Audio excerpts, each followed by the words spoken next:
আসসালামু আলাইকুম রহমতুল্লাহ। সুপ্রিয় 2024-25 সেশনে ঢাকা বিশ্ববিদ্যালয় সহ যে কোনো পাবলিক বিশ্ববিদ্যালয়ের ভর্তি যুদ্ধে অংশগ্রহণকারী আমার প্রাণপ্রিয় যোদ্ধাগণ, আশা করছি তোমরা অনেক অনেক ভালো আছো। আমিও আল্লাহ তাআলার অশেষ রহমত এবং তোমাদের দোয়াতে বেশ ভালো আছি। তো আজকে হচ্ছে আমাদের একদম প্রথম ক্লাস।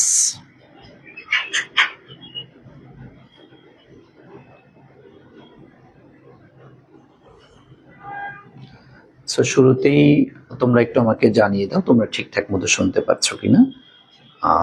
এরপরে আমি হালকা কিছু কাজ করে আমরা ক্লাসে শুরু করবো ইনশাআল্লাহ।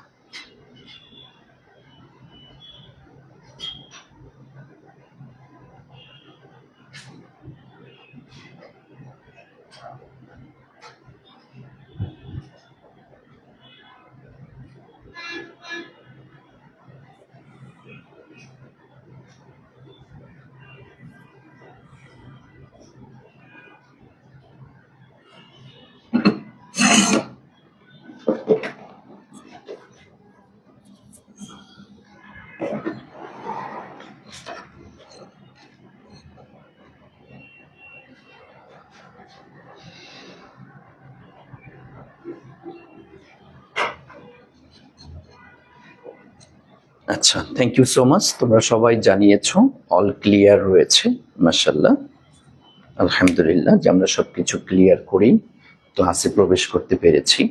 মহান রবের দরবারে শুকরিয়া জ্ঞাপন করছি, আলহামদুলিল্লাহ। আচ্ছা, সবাই সবাইকে একটু মেনশন করতে থাকো যেন সবাই চলে আসতে পারে ক্লাসে। আমরা আজকে তো বুঝতেই পারছো আমাদের প্রথম ক্লাস, হ্যাঁ, একদম today is the first day, একদম প্রথম ক্লাসে আমরা চলে আসছি, আলহামদুলিল্লাহ। এর আগে দেখো আমরা 10 তারিখ থেকে 11 তারিখ থেকে তো একদম শুরু থেকে বলতে পারো একদম শূন্য লেভেল থেকে আমাদের শুরু করার কথা, সেই যাত্রাটি আমরা শুরু করলাম। ওকে, আর হচ্ছে আমরা বিগত দেখেছো আমি পার্সোনালি 2টা ক্লাস নিয়েছি।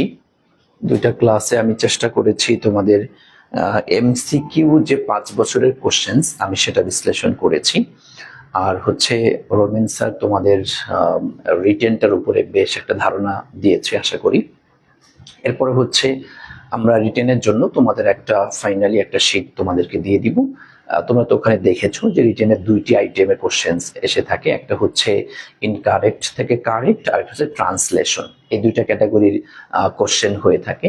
এই 2টা ক্যাটাগরির উপরে আমরা তো বেসিক বিষয়গুলো শেখাবো, যে কিভাবে ট্রান্সলেশন করতে হয়, ইনকারেক্ট থেকে কারেক্ট কিভাবে সলভ করতে হয় সেটা তো শেখাবো। শেখানোর পাশাপাশি আমরা মোটামুটি ধরো 300, 350 বা 400-র মতো মোস্ট ইম্পর্টেন্ট যেগুলা ঢাবিতে বলা চলে অনেকটা আসবেই আসবে, মানে এইটার ক্যাটাগরির ভিতর থেকে আসবে, এরকম ট্রান্সলেশন বলো, তারপরে ইনকারেক্ট থেকে কারেক্ট যে সেন্টেন্সগুলি রয়েছে এগুলি আমরা তোমাদেরকে দিয়ে দিব ইনশাআল্লাহ। তাহলে দেখা যাচ্ছে যে তুমি রুলস পড়লে সাথে সাথে হচ্ছে প্র্যাকটিস করলে, তাহলে দেখবা যে একদম তোমার এক্সাম হলে গিয়ে তুমি কেমন যেন একদম কমন পেয়ে যাচ্ছ।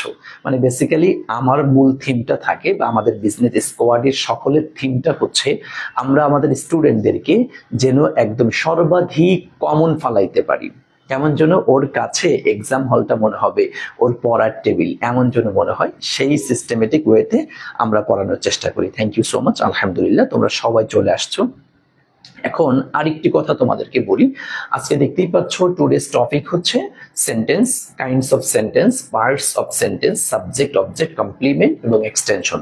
আজকের এই টপিক থেকে, এই টপিক তোমার কাছে হয়তো সিলি মনে হতে পারে বা একটু মানে লো লেভেল মনে হতে পারে, কিন্তু নিশ্চিত থাকবা এই টপিক অন্যান্য টপিক বোঝার জন্য 100% সহায়তা অবলম্বন করবে, নাম্বার 1। নাম্বার 2 হচ্ছে এখান থেকে তুমি বাংলাদেশের যে কোনো একটা ইউনিভার্সিটিতে মানে মিনিমাম 2টি কোশ্চেনের দেখা তোমার হবে, মানে আজকের ক্লাস থেকে ইনশাআল্লাহ আজকের ক্লাসের যে আলোচনা থাকবে এই আলোচনার প্রেক্ষিতে তুমি একটা বা দুইটা কোশ্চেন্স তুমি বলা চলে 100% বললেও মনে হয় ভুল হবে না, এখান থেকে কোশ্চেন্স তুমি কিন্তু পাবা। সুতরাং আজকের টপিকটা মানে হেলাই ফেলাই দেওয়া যাবে না, এবং কারণ হচ্ছে যদি একদম শূন্য থেকে আমরা শুরু করব, একদম বেসিক থেকে শুরু করব, এখানে হচ্ছে ধরো অনেক স্টুডেন্ট তোমরা আছো যারা বেসিকটা বেশ ভালো স্ট্রং আছো, তারা দেখা যাচ্ছে আজকের ক্লাসটি হয়তো তোমার কাছে মনে হতে পারে স্যার অ্যাডমিশনের ক্লাস অথচ এত শূন্য থেকে শুরু করলেন, এরকম কথা তোমার আসতে পারে। আবার অধিকাংশ স্টুডেন্ট বলবে না স্যার ঠিক আছে আমরা একদম শূন্য লেভেল থেকে শুরু করেছি। কথা বুঝতে পেরেছো? সুতরাং আমরা তো পর্যায়ক্রমে, তোমরা তো জানোই যে আমরা তোমাদের তো একটা রুটিনও দিয়ে দিয়েছি, আমরা কোন ক্লাসে কি পড়াবো, কি আলোচনা হবে কি না হবে বিস্তারিত আমাদের তো রোড ম্যাপ যেটা রয়েছে, প্ল্যান যেটা রয়েছে, ওই প্ল্যান অনুযায়ী আমরা আগাবো ইনশাল্লাহ। তাই সেটা অনুযায়ী ক্লাস 1-এ এটা ছিল। সো আজকে আমি এটা নিয়ে আলোচনা করবো। দেন আরেকটি কথা তোমাদেরকে বলে রাখি, সেটা হচ্ছে তোমরা জানো যে তোমাদের যেহেতু এখন তো একটা গ্রুপে আমরা অ্যাড করেছি, এই গ্রুপেই কিন্তু সমস্ত ক্লাস আমাদের পরিচালনা হবে। আমাদের যত ক্লাস আছে তোমার accounting, management, finance, marketing, Bangla, English, হ্যাঁ, এরপর তোমার ম্যাথ, আইকিউ, যতগুলি বিষয় আছে সমস্ত ক্লাস কিন্তু আমাদের এই গ্রুপ থেকেই পরিচালনা হবে। সুতরাং এই গ্রুপটা খেয়াল রাখবা, নাম্বার 1। নাম্বার 2 হচ্ছে তোমাদের কিন্তু আরেকটা টেলিগ্রাম গ্রুপ রয়েছে, হ্যাঁ, যে টেলিগ্রাম গ্রুপে আমরা তোমাদেরকে এক্সাম লিংক এবং ক্লাস লিংকগুলো আমরা ওখানে সাজিয়ে দিব। ক্লাস লিংক আমরা দুইটা জায়গায় রাখবো। শোনো, আজকে যেহেতু প্রথম দিন তোমাকে অনেক কথা একটু শিখে রাখতে হবে, বুঝে রাখতে হবে, তা না হলে তুমি ঝামেলায় পড়ে যাবা। হ্যাঁ, অনেক সময় দেখা যাচ্ছে যে পেজে নক করতে করতে তুমি বারবার একই বিষয় বলছো, বুঝছো না, এরকমটা সমস্যা হবে। সুতরাং মনোযোগ দিয়ে কথাগুলো শোনো। আমাদের যে টেলিগ্রাম গ্রুপ যেটা রয়েছে, ওই টেলিগ্রাম গ্রুপেও আমরা ক্লাসগুলি সাজিয়ে রাখবো। আবার হচ্ছে তোমাদের এখন যে ফেসবুক যে প্রাইভেট গ্রুপে ক্লাস হচ্ছে, এই গ্রুপেও আমরা তোমাদের পিডিএফ বলো, ক্লাস বলো, এগুলি আমরা সুন্দর করে সাজিয়ে রাখবো। ফিচার্ড অপশনের মধ্যে তুমি গেলেই দেখতে পাবো ওখানে Bangla class, English class, accounting class, management class, প্রত্যেকটা ক্লাস আলাদা আলাদা করে সাজিয়ে দেওয়া আছে। এবং পিডিএফ গুলো প্রত্যেকটা ক্লাসের সাথেই পিডিএফ গুলো সাজিয়ে দেওয়া আছে। প্রতিটা ক্লাসে এভাবে দেওয়া থাকবে যে প্রথমে ক্লাস, পিডিএফ, এক্সাম লিংক। কথা বুঝছো? প্রতিটা ক্লাস আমরা এইভাবে করে সাজিয়ে রাখবো। মানে একটা ক্লাস 1, সাপোজ ক্লাস 1 এর মধ্যে 3টা স্টেপ তুমি পাবা। হ্যাঁ, 3টা স্টেপ পাবা। ক্লাস 1 গেলে ওখানে ক্লাস থাকবে, দেন হচ্ছে ওই ক্লাসের পিডিএফ থাকবে, তারপরে হচ্ছে ওই ক্লাসের উপরে এক্সাম লিংকটা থাকবে। 3টা বিষয় এরকম সুন্দর করে সাজিয়ে দেওয়া থাকবে, ঠিক আছে? আচ্ছা, এরপরে আরেকটি বিষয় হচ্ছে, তোমরা অনেকেই হয়তো চাচ্ছ যে স্যার আমাদের যদি কোনো প্রবলেম হয়ে থাকে তাহলে সেই ক্ষেত্রে আমাদের সলভটা আমরা কিভাবে কি করব, তাই না? এজন্য আমরা প্রবলেম সলভিং গ্রুপ নামক একটা গ্রুপ আজ অথবা কালকের মধ্যেই আমরা ওপেন করে দেব তোমাদের জন্য। হ্যাঁ, এখন আমরা তোমাদের সামনে এটা উপস্থাপন করি নাই, তবে এই গ্রুপটা থাকবে। আমরা প্রবলেম সলভিং একটা ফেসবুক গ্রুপ থাকবে, এই আছে আমাদের, এইটা আমরা তোমাদেরকে আমরা ওপেন করে দিব, যেখানে তোমরা যার যত কথা সমস্ত কিছু এখানে আলোচনা করতে পারবা। যে কোনো প্রবলেম হলে সাবমিট করবো, আমরা সেটা করে দেব। এবং আমাদের স্টুডেন্ট, দেখো অনেক সময় তোমরা স্টুডেন্টরাই সলভ করে দিচ্ছ, বা আমরাও সবসময় অ্যাক্টিভ থাকবো। এরপরেও দেখো আমাদের বিজনেস স্কোয়াডের সবচাইতে বড় সুবিধা হচ্ছে আমরা যে সমস্ত টিচাররা পড়াই, সাপোজ আমি এবং রমেন স্যার ইংলিশ পড়াবো, তোমাদের নাজমুল স্যার এবং রিয়াদ স্যার অ্যাকাউন্টিং পড়াবেন, আর সম্রাট স্যার ম্যানেজমেন্ট পড়াবেন, মারুফ স্যার ম্যাথ এবং আইকিউ পড়াবেন, জাহিদ স্যার হচ্ছে বাংলা পড়াবেন। তো এই যে আমাদের শহীদ স্যার হচ্ছে ফিনান্স পড়াবেন। তো সব মিলিয়ে যে টিচার যে সাবজেক্ট পড়াবে, তুমি চাইলে সরাসরি ওই টিচারের কাছ থেকে তুমি তোমার প্রবলেমের সলভটা নিতে পারবা, সেই সুযোগটা কিন্তু রয়েছে। ধরো তোমার ইংলিশে প্রবলেম বা ইংলিশের বিষয়ে তুমি একদম ওপেন, অনেক কথা তুমি জানতে চাও, স্যার ইংলিশটা কিভাবে পড়বো, কেমনে শুরু করব, কোথা থেকে শুরু করব, কোন কোন টপিক পড়বো, কোনটা গুরুত্বপূর্ণ, ক্লাসের পরেও হয়তো তোমার হচ্ছে না, তুমি একটু আরো ফ্রাঙ্কলি কথা বলতে চাও, আরো ফ্রাঙ্কলি জানতে চাও, তুমি এটা ব্যাস আমাকে নক করো ইনশাল্লাহ। হ্যাঁ, রোবেন স্যারকে নক করো, আমাকে নক করো, ইনশাল্লাহ আমি তোমাদেরকে সমাধান করিয়ে দিব। যদিও রোবেন স্যার একটু ব্যস্ত নিয়ে, তো আমাদের অনেক সিনিয়র, অনেক ব্যস্ত থাকেন, ওনাকে নক করলে হয়তো তেমনটা নাও পাইতে পারো, সমস্যা নাই, করবা স্যারকেও, হ্যাঁ স্যারকেও করবা, আমাকেও করবা, আমরা তোমাদের সমাধান করিয়ে দিব ইনশাল্লাহ। তোমার অ্যাকাউন্টিং এর সমস্যা, তুমি রিয়াজ স্যারকে নক করো, নাজমুল স্যারকে নক করো, দেখবে ইনশাল্লাহ তোমার সমাধান হয়ে যাবে। এক কথায় প্রত্যেকটা টিচার সর্বোচ্চ আন্তরিকতা দিয়ে তোমাদেরকে কিন্তু পড়াবে ইনশাল্লাহ। ঠিক আছে ভাইয়া, এই হচ্ছে অল ওভার কথা। তাহলে আমরা তোমাদের class link, exam link, PDF সবকিছু এই গ্রুপেও পাবা। আবার যে টেলিগ্রাম গ্রুপ, যে লিংকটা তোমাদের এই প্রাইভেট গ্রুপে দেওয়া হয়েছে, সেখানেও তোমরা পাবা। আর প্রবলেম সলভ সলভিং একটা গ্রুপ আমরা আজ অথবা কাল তোমাদের জন্য ওপেন করে দিব, সেখানে তোমরা সবকিছু সাবমিট করতে পারবা। তৃতীয়ত হচ্ছে এর পরেও যদি তোমার কোনো প্রবলেম থেকে থাকে, আমাদের সাবজেক্ট ওয়াইজ যে সমস্ত টিচার রয়েছে, নাম তো বলে দিলাম, সবাইকে কম বেশি চিনবা আশা করি, এদের কাছে নক করলেও তুমি তোমার সমাধান পেয়ে যাবে ইনশাআল্লাহ। ঠিক আছে ভাইয়া, আমরা ক্লাসে প্রবেশ করব। এখন তোমরা বলো এর বাহিরেও তোমাদের আর কারো কোনো প্রশ্ন আছে কিনা, কারো কোনো প্রশ্ন আছে কিনা? স্যার কমেন্ট করলে সেন্ড হয় না। না ভাই, এই যে সেন্ড হচ্ছে, তুমি তো করেছো, এটা তো হবে। হ্যাঁ আচ্ছা, রিয়াজ স্যার যে লিঙ্ক দিয়েছে সেটাই যুক্ত আছে, কিন্তু এক্সাম গ্রুপে জয়েন হয়নি। না, এক্সাম গ্রুপে জয়েন হয়ে যাবে। যেখানে দেখো আমাদের আরেকটা কথা বলে রাখি, দেখবা জাহিরুল হক শাহিন নামক যে আমাদের আইডি রয়েছে, ও হচ্ছে আমাদের অ্যাডমিন। এই গ্রুপের তোমার এক্সাম পিডিএফ ক্লাস এটা ওটা যত যা দরকার ওই ভাইয়াকেও তোমরা নক করতে পারো। ঠিক আছে, জাহিরুল হক শাহিন, দেখবা যে ও সব বিভিন্ন পোস্ট করবে। আমাদের এই গ্রুপের আমাদের টোটাল টিচারদের পিডিএফ নেওয়া, এক্সাম দেওয়া, ক্লাস সাজিয়ে দেওয়া, সমস্ত কিছুর দায়িত্ব হচ্ছে ও। ঠিক আছে, তোমরা চাইলে ওকেও নক করতে পারো। ঠিক আছে ভাইয়া, ওকে, থ্যাংক ইউ সো মাচ, আলহামদুলিল্লাহ। আচ্ছা, আরেকটা কথা বলে রাখি, সেটা হচ্ছে তোমরা এখন সবচাইতে বেশি ইয়াতে আছো বলে স্যার আমাদের ম্যাটেরিয়ালস গুলি কখন পাঠানো হবে, তাই না? ম্যাটেরিয়ালস তোমরা কালকে দেখেছো, অলরেডি প্যাকেটিং কিন্তু কমপ্লিট হয়ে গিয়েছে। আজকে থেকে পাঠানো শুরু করবো আমরা ইনশাআল্লাহ। যদিও আমরা 6 তারিখ থেকে পাঠাতে চেয়েছিলাম, কিন্তু তোমরা জানো পরবর্তীতে আমরা কিন্তু 2টি বিষয় তোমাদের জন্য যুক্ত করে দিয়েছি। সেটা কি? একটা যে ইংলিশ মেমোরাইজিং মেডিসিন, যেটা ইংলিশের 45 ডেজ, যেখানে আমাদের প্রায় লক্ষাধিক টাকা চলে গিয়েছে। আমরা চিন্তা করলাম তোমরা যদি এটা করতে যাও তাহলে তোমাদের অনেক টাকা খরচ হবে, তো আমরা সম্মিলিতভাবে 1000 করলে পারে তো একটু হলেও তো টাকা কম যাবে, তা আমাদের ঘাড়ের উপর নিয়ে নিয়েছি। কথা বুঝতে পেরেছো? লাখ টাকা তো আমরা ঘাড়ের উপরে নিয়ে নিয়েছি, নিয়ে তোমাদের জন্য দেখলাম তাহলে আমরা এতটাই যেহেতু দিতে পারছি, তা আর একটু কেন ওদেরকে দিতে পারবো না? হ্যাঁ, এটাও দিয়ে দিয়েছি। আবার হচ্ছে স্টাডি প্ল্যানার, তুমি প্রতিদিন অ্যাকাউন্টিং কতটুকু পড়েছো, ইংলিশ কতটুকু পড়েছো, কোন সাবজেক্ট কতটুকু পড়েছো, সেটার বিষয়ে কিন্তু ক্লিয়ার হয়ে যাবে। কথা বুঝছো? এবং নিচে মন্তব্য লিখতে পারবা, যেটা কি অবস্থা, কি এটা কি সমস্যা আছে। এবং এই ইয়াগুলা আমাদের যে প্রবলেম সলভিং যে গ্রুপ থাকবে, অথবা আমাদের হচ্ছে এই গ্রুপগুলোতে তোমরা সাবমিট করতে পারবা। আরেকটা হচ্ছে আমাদের বিজনেস স্কোয়াড যে গ্রুপটা রয়েছে, আমরা ক্লাস শেষ করার পরে ক্লাসে যে নোটগুলি তো থাকবে। হ্যাঁ, আমরা যে সমস্ত টিচাররা ক্লাস নিব, ক্লাস নেওয়ার পরে তুমি যে নোটগুলি করবা, এই নোটগুলি যথাসম্ভব আমাদের বিজনেস স্কোয়াড যে গ্রুপটা রয়েছে, পাবলিক গ্রুপ, এই গ্রুপে তোমরা সাবমিট করবা। আমরা টিচাররা দেখবো এটা যে কার নোটটা কেমন কি হয়েছে ইনশাআল্লাহ। ঠিক আছে ভাইয়া? আচ্ছা, এটা একটা বিষয়। এই 2টা বিষয় যোগ করার কারণে আমরা কিন্তু 5টি দিন একটু বেশি সময় নিলাম। যেখানে দেখা যাচ্ছে আমরা 6 তারিখে পাঠানোর কথা ছিল, সেখানে আজকে হয়তো 11 তারিখ হয়ে গেল। জাস্ট এইটুকু কিন্তু, তাও তোমাদের কল্যাণার্থেই কিন্তু আমরা এটা করেছি। কথা বুঝতে পেরেছো ভাইয়া? আচ্ছা বলো, এখন কারো কোনো প্রবলেম আছে কিনা? এর জন্য আজকে থেকে আমাদের এটা পাঠানো শুরু হবে।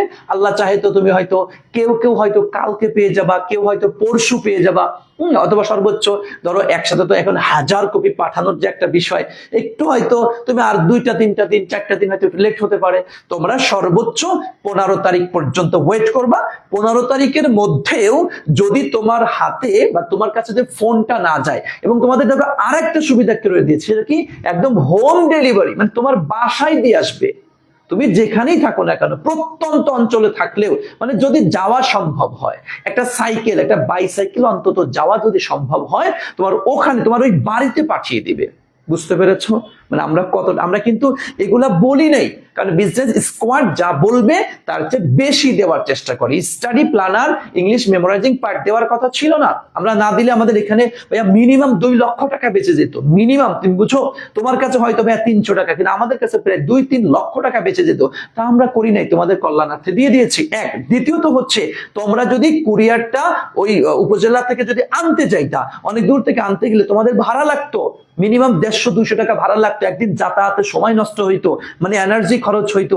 আমরা চিন্তা করলাম না, আমাদের কষ্ট হোক, আমাদের ওই ছেলেটা, শাহিন ছেলেটা তোমাদের কাছে আবার পার্সোনালি ফোন দিয়ে ঠিকানা নিয়ে, ফর্মে তো অনেকেই পূরণ করো, অনেকে করো না, ও ফোন দিয়ে জেনে এরপরে কিন্তু তোমাদের কাছে একদম তোমার বাসায় পৌঁছে দেবে।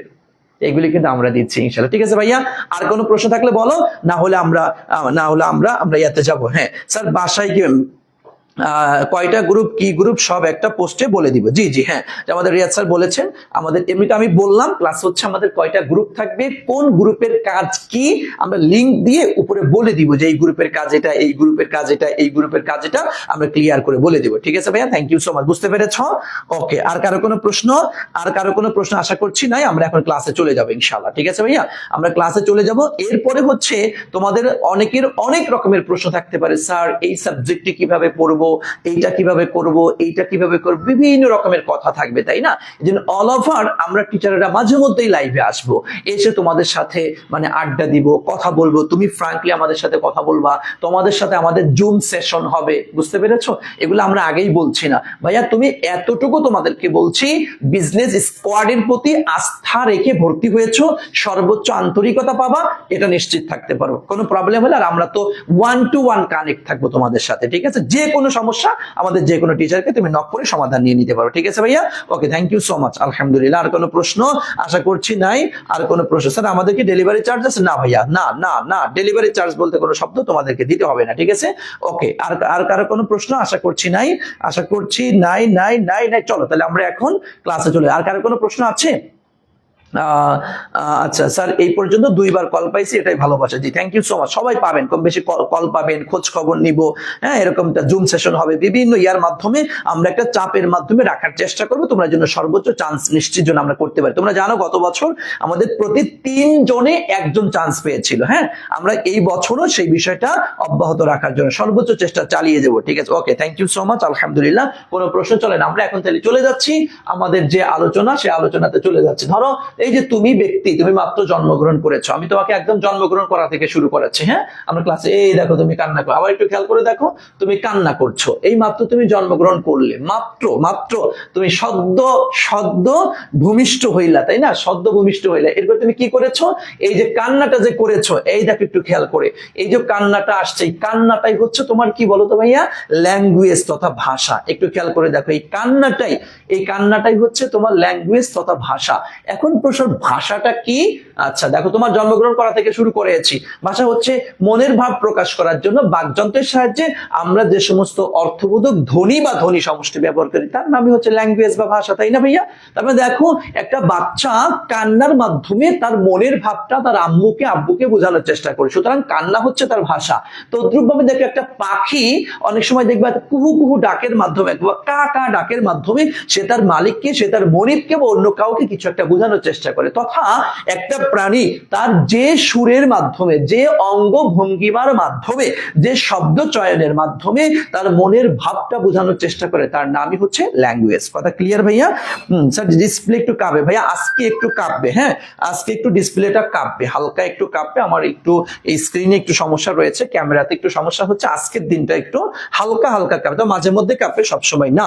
ওকে, আচ্ছা তাহলে বলো তো, হ্যাঁ, নোট একদম নোট ডাউন করতে হবে। অনেক কথা আমি দেখো এই আলোচনা করতে, অনেক অনেক অনেক কথা আমি টানবো, অনেক এক্সট্রা কথা টানবো, স্লাইডের বাহিরে অনেক কথা আসবে, সমস্ত কথা তুমি নোট করবা। এবং আমি চ্যালেঞ্জ করে বলতে পারি, দীর্ঘ 11টি বছর যেহেতু পড়াচ্ছি, সুতরাং ভাইয়া, এবং আমাদের রোমেন স্যার হচ্ছে দীর্ঘ 14টি বছর পড়াচ্ছে, আমার এবং রোমেন স্যার যা পড়াবো আমরা, এই টোটালটা যদি নোট করতে পারো, কমপ্লিট করতে পারো, বাংলাদেশের এমন কোনো বিশ্ববিদ্যালয় নাই যেখানে আমাদের পড়ানোর ভিতর থেকে তোমার কমন পড়বে না, সবগুলি তোমার আশা করি কমন পড়বে ইনশাআল্লাহ। ঠিক আছে, ইউনিভার্সিটিতে কমন পড়ে না, এটা একটা ফাউ কথা, ইউনিভার্সিটিতেও কমন পড়ে। আচ্ছা এখন দেখো, আমরা ল্যাঙ্গুয়েজ নিয়ে যখন কথা বলছি, ল্যাঙ্গুয়েজটা আসার পরে দেখতে পাচ্ছি আমাদের বাংলা ল্যাঙ্গুয়েজের মধ্যে আবার বিভিন্ন প্রকার আছে, বেঙ্গলি ল্যাঙ্গুয়েজ, তারপরে English language, Chinese language, Arabic language, এরকম অনেক অনেক অনেক ধরনের ল্যাঙ্গুয়েজ আছে।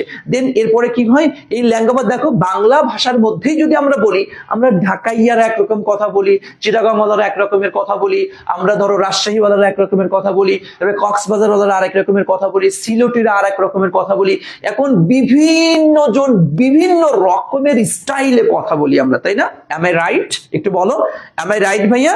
M I right? ওকে, বুঝতে পেরেছ? আচ্ছা আচ্ছা, এই যে এখন মাসুদ উদ্দিন সাহেব, ভাইয়া আমি ক্লাসে চলে আসছি। আচ্ছা sir, how to remember synonym and antonym কথা বলছে ভাই, এটা এটা এটা কোন ধরনের কথা ভাইয়া? যেটা পড়াবো দেন এইটার মধ্যেই থাকবে, এর বাইরে কিন্তু যাবা না, খবরদার, এর বাইরে কিন্তু যাবা। যদি এক্সট্রা উল্টাপাল্টা কোনো কমেন্ট করবা না, তোমার জানার দরকার পার্সোনালি আমাকে নক করিও, বা ক্লাসের অন্য টাইমে কথা বলবা, ক্লাসের টাইমে জাস্ট পড়া নিয়ে কথা হবে, এছাড়া অন্য কোনো বিষয় নিয়ে কথা বলবা না। আশা করছি বুঝতে পেরেছো, ঠিক আছে? তাহলে আমরা এটা ক্লিয়ার হয়েছি। বিভিন্ন রকমের ভাষা আমাদের এটা রয়েছে। এখন এই ভাষার মধ্য থেকে কোনটা আমরা বইয়ে লিখবো, কোনটা আমাদের শুদ্ধ, কোনটা আসলে কারেক্ট, এটা কি আমি কি আই বলবো নাকি মুই বলবো, কোনটা আসলে বলবো? এখন এক এক অঞ্চলে তো এক এক রকমের বলছে, তো সেই ক্ষেত্রে আমি কি বলবো, আসলে বইতে লেখার সময় আমি কি লিখবো? আমার মাথার মধ্যে একটা চিন্তার ভাঁজ পড়ে গেল। দেখছো, আমি একটা অ্যানিমেশন দেখে এনেছি, তুমি দাঁত কামড়াচ্ছ, আমরা টেনশন দাঁত কামড়ায়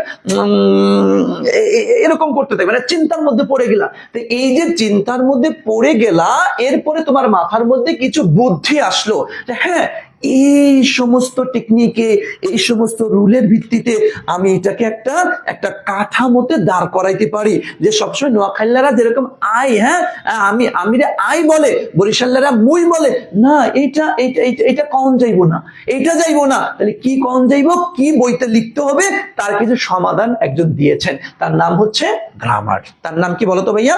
তার নাম হচ্ছে, একটু বলো তো ভাইয়া, তার নাম হচ্ছে কি? তার নাম হচ্ছে গ্রামার, যাকে বাংলায় আমরা ব্যাকরণ। তোমরা জানো গ্রামারের সংখ্যাটা কি, এটা তোমরা পড়ে আসবে, জাস্ট আমি একটু সিকোয়েন্স দেখানোর জন্য তোমাদেরকে বুঝাচ্ছি। দেখো আমরা কোথা থেকে একটু একটু করে শুরু করেছি, এবং আমি তোমাকে বলেছি আজকের ক্লাস থেকে তুমি ইউনিভার্সিটিতে দুইটি কোশ্চেন পাবা, অথচ বাংলাদেশের অধিকাংশ অনলাইন টিচারেরা তারা এই ক্লাসগুলি নেয়ই না, এটা পড়াই না। কথা বুঝছেন, যে এত লো লেভেল থেকে কি শুরু করা যায় ইউনিভার্সিটি অ্যাডমিশন টেস্টে, তারা কষ্ট করতে চায় না, কিন্তু আমরা চাই আমাদের স্টুডেন্টদের ভালো হোক, মঙ্গল হোক, আমরা যেন শূন্য থেকে শুরু করতে পারি। কথা বুঝতে পেরেছো?